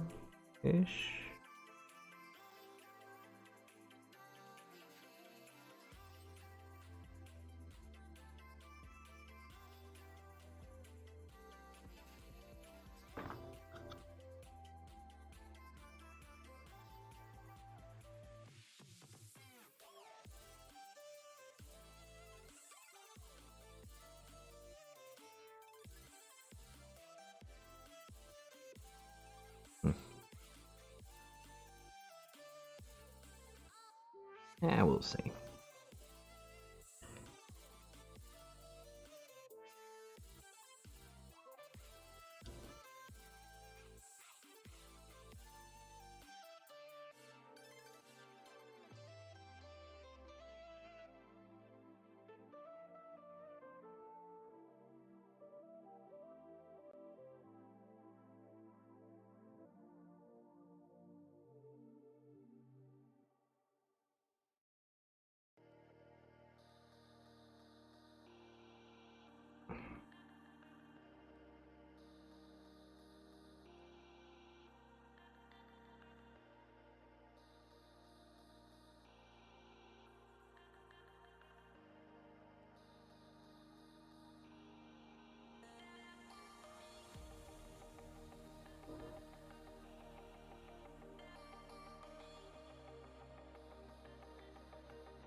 Getting smaller drill bits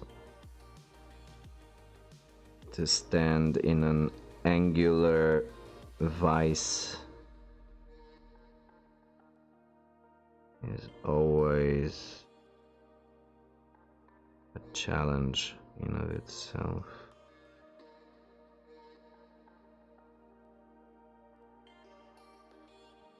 Because if they are at an angle, they will drive your hole at an angle.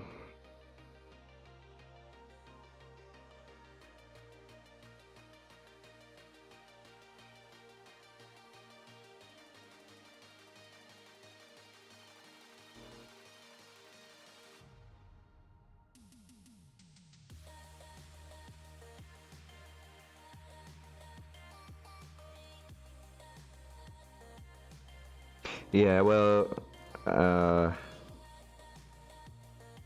I suppose it's also from the same place, as I doubt that they are easy to come across.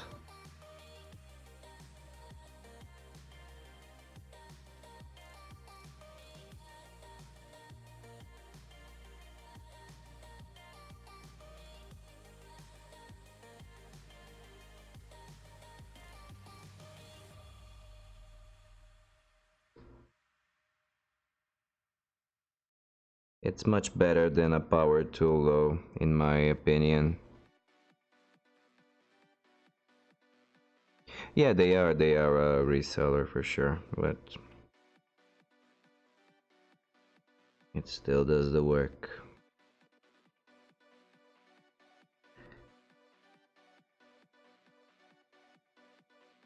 I did have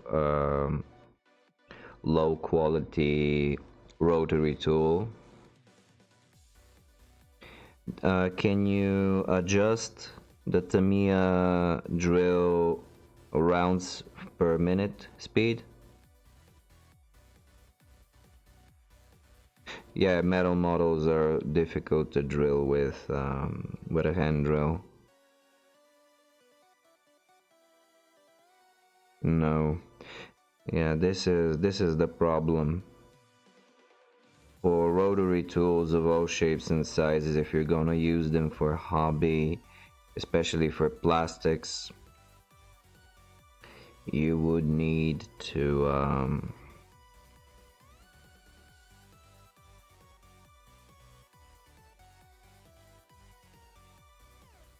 oh, it's slow to begin with. That's good. Because you don't.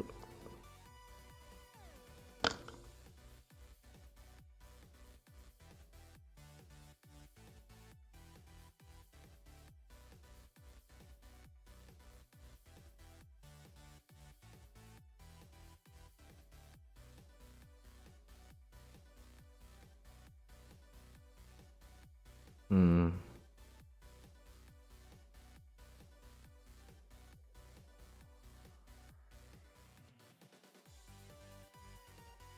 Oh, okay. That's interesting. So it's a bit of extra hobbying to put the drill together.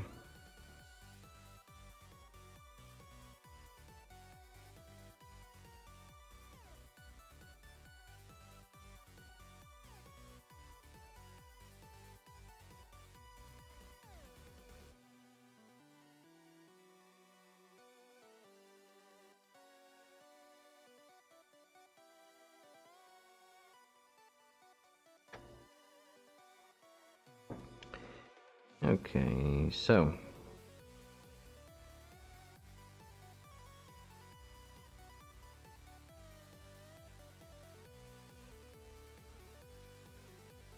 this is all fun, but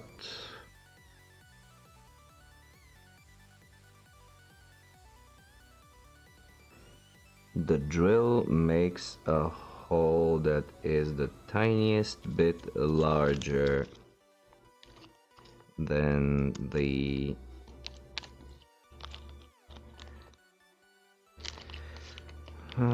clip.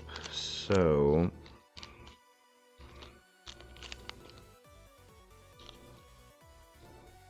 do I have anything smaller?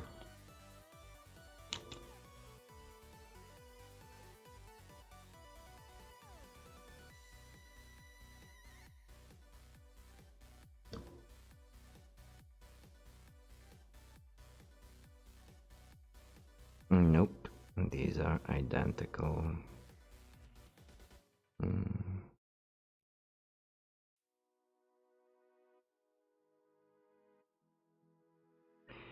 So in this case, the plan changes because using the same diameter drill bit as the paper clip, the drill piece creates the tiniest bit larger of a hole, so it doesn't have any grit to catch on it. Yeah, but I don't have a smaller one, and if it's a smaller one, then I would need to hammer it in, hammer the paper clip in whenever I want to place it. But here is an alternative idea. So I will actually use a larger one, a larger drill piece, and I will put a tiny amount of green stuff on both ends, in both holes. So the piece of paper clip will make its own room, and as the green stuff hardens, it should stick to one side and give grit to the other.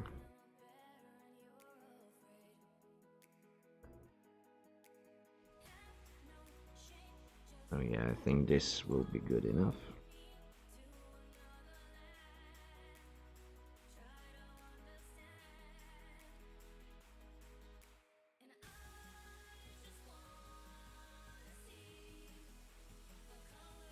Also, it would make a much it would give me some moving room to adjust the clip, and I will be putting both pieces, so both the hand, the arm, and this to the piece when I put the green stuff on, but I will put a little a sheet of paper between the two pieces where they connect, so the two pieces of green stuff wouldn't get stuck together, and it would be easier to just rip it open and have a mold of the same thing. Okay, so let's drill a bit more, a bit deeper.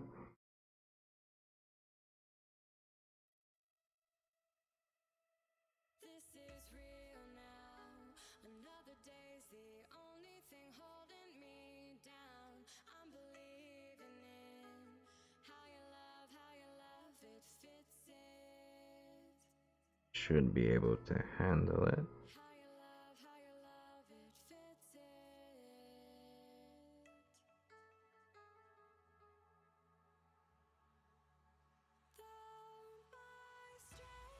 And yeah, in this case I would actually need as big a hole as I can.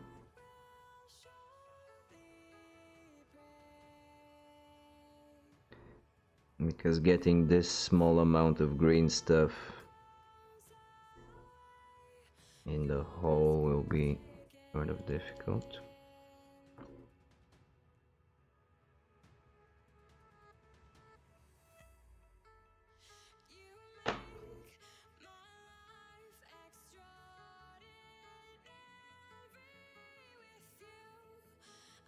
Yeah, this will do nicely.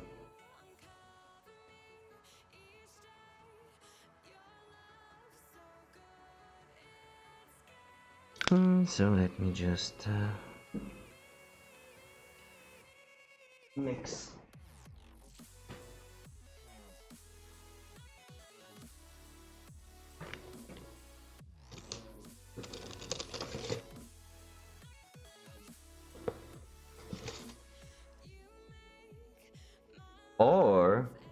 Here's another idea. Blue tack, which in my case is white.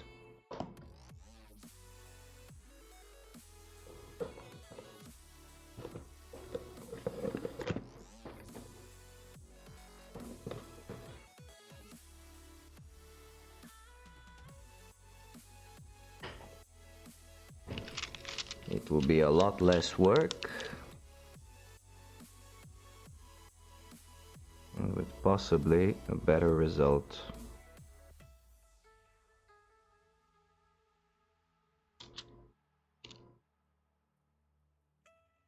I need a lot less than that.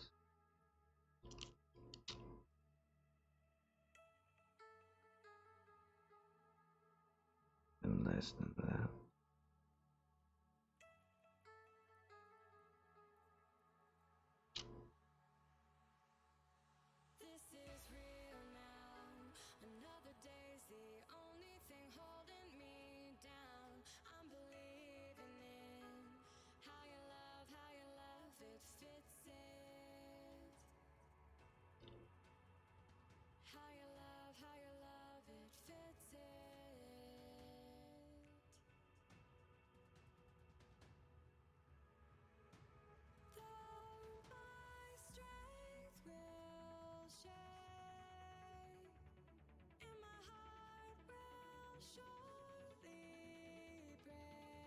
Alright, and now for the paper clip itself.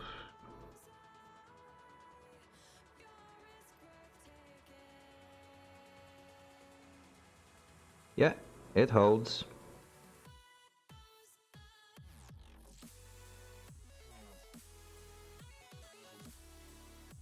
Great.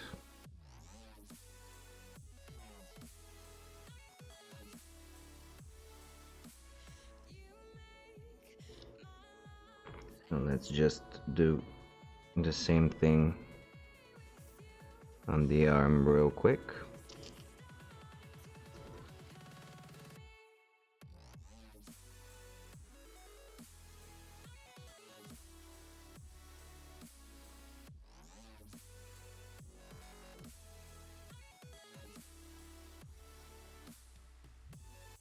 Just for my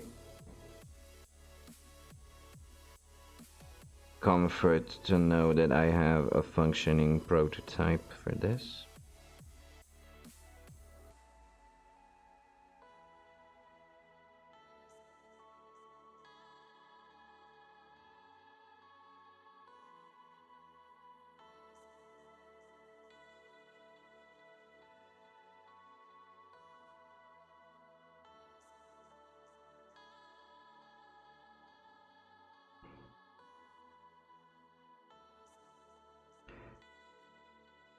So, well, when drilling, here is a little tip. When drilling plastic, you need to apply pressure and rotate slowly. If you don't apply pressure and you just spin in place, you will not be making the hole deeper, you will just be widening it. And whenever you're done drilling clockwise, make just a couple of rotations in the other direction so that the shavings come off from the hole itself. You get a cleaner hole. Drill hole.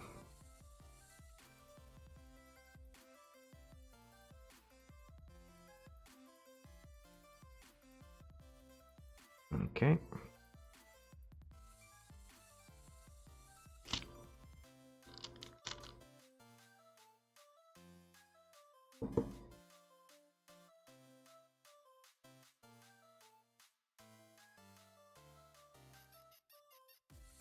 I feel like a dentist filling in a cavity.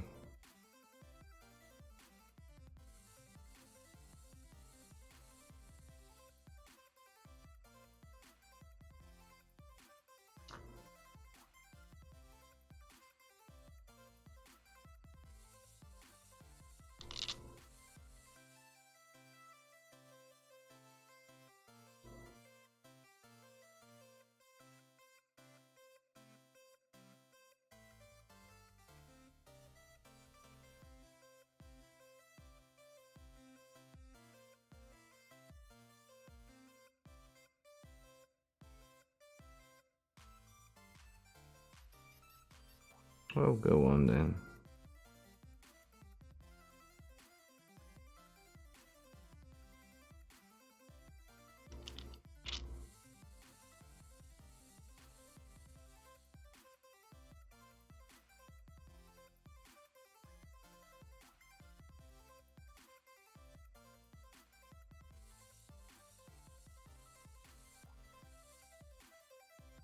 Get into the damn thing already.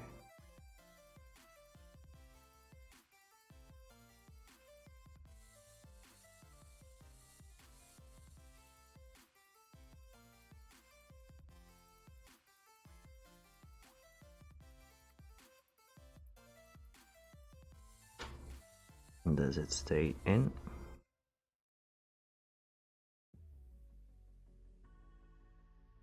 Yep.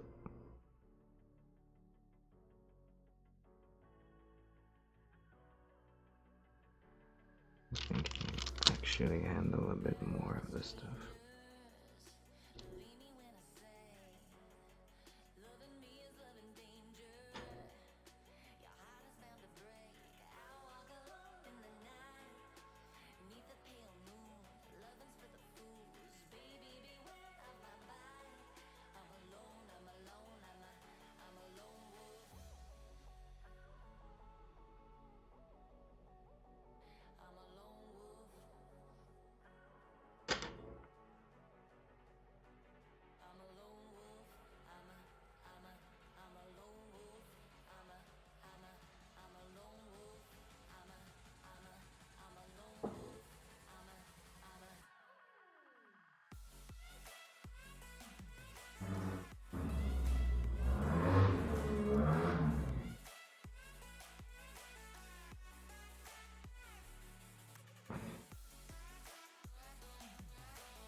And now for the moment of truth.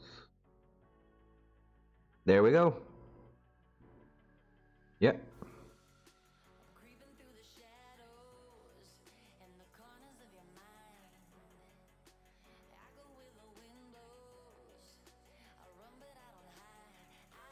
Quick and easy. And since the sticky tag doesn't really, yeah, it does have just a little bit of a gap, I think, but yeah. And also here I am putting quite a bit of pressure on it. It's not falling off, so as long as I don't handle it too rough, I think I should be able, and it's pretty quick to do with the sticky tag. So yeah, I will be doing this for switching the guns around. Okay, so that's a working prototype. I'm actually quite pleased with myself with this.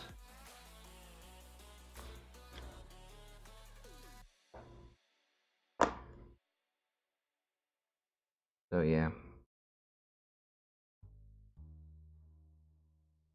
we got the idea going, so we can now apply yeah, a little bit.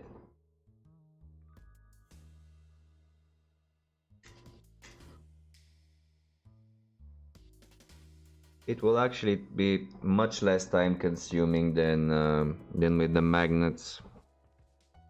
And also I can drill a hole as big as I can fit, and it will give me wiggle room for errors of getting the hole centered enough.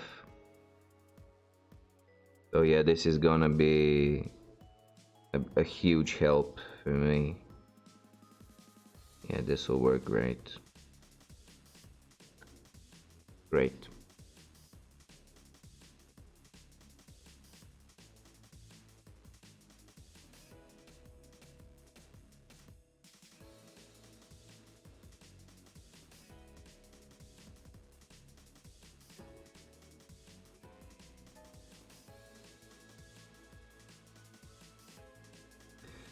So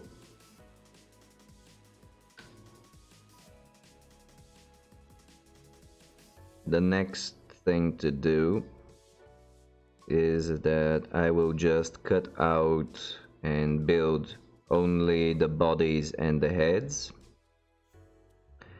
and then I will drill out the bodies, drill out the arms, and before I start priming I will look through to put on some customizations, because I saw that there are some additional plates here and there. So like this shoulder plate, or these grenades, right here, and some other chains and bits and pieces. Hey there, Pig in Space. You are just catching us as we are about to close the stream. Well, pretty much all of it. I will be going offline in 5 minutes or so. But to give you a quick rundown of what happened, I started building the Goliath gang for Necromunda, and with the help of Itsanef, I managed to find a way to make yeah, I am to make a way to swap the arms that does not use magnets. So I'll be able to swap the weapons around without the magnets, because there wasn't a place to fit the magnet. And I will also be introducing a new stream where I will play The Surge until the sequel comes out.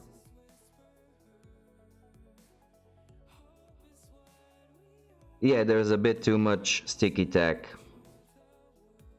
I just need to shave, I need to shave off some of the sticky tack.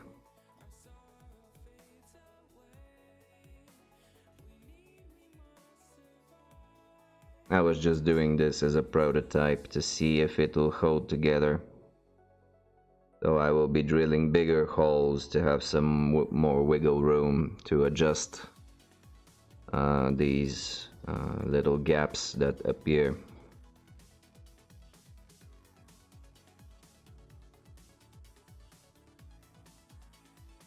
Yeah, so if you put some more pressure to it, it goes back better. Still, for a detachable piece, because it won't stay like this, it will be I will be switching it out with different loadouts.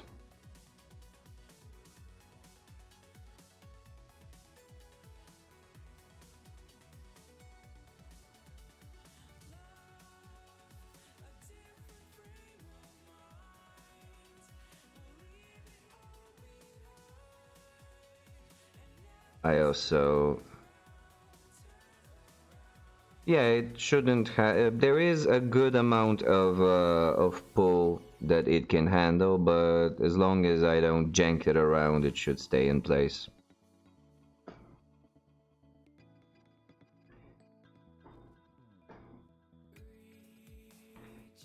So I would call this experiment a success.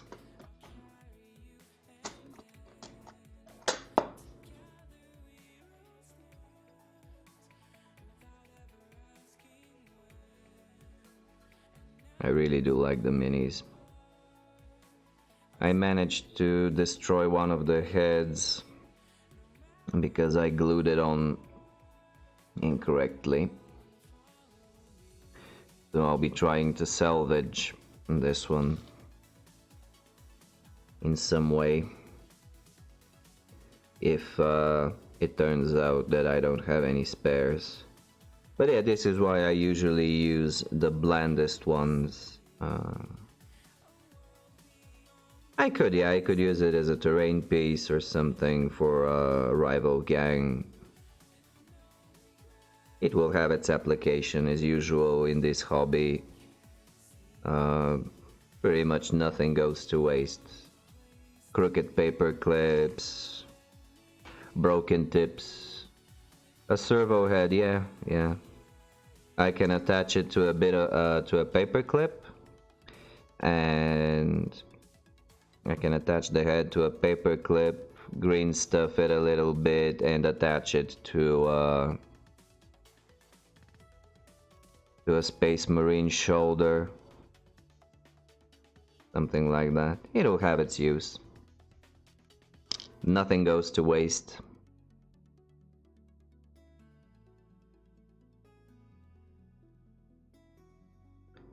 So yeah.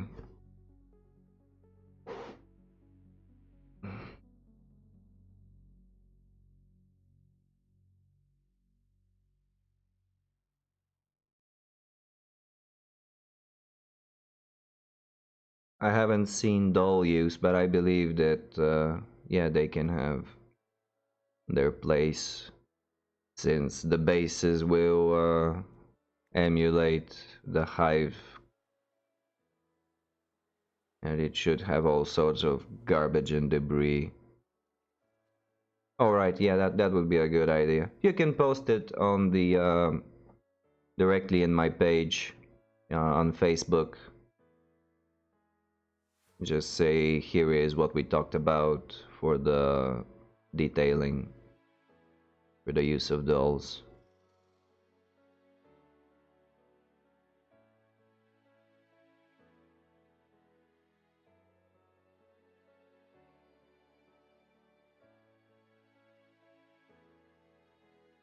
Yeah, I talked about that today.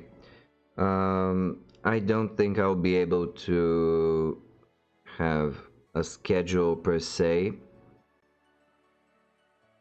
Yeah. I will try to make the notifications as early as possible during the day so that it will be visible. But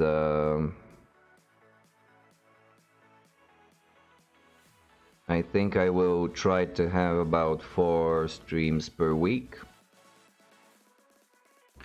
And unless there's some extenuating circumstances. But yeah, I'll try to make at least the notifications clearer on when I will be on. And it will usually be around... Oh, thanks Idsan. If I'm just gonna have to count them and see if I have spares on the sprue. If not, I still have some Space Wolf's heads and I can cobble something up. It's not the end of the world, it's just... well, it's never a good feeling to mess something up like that.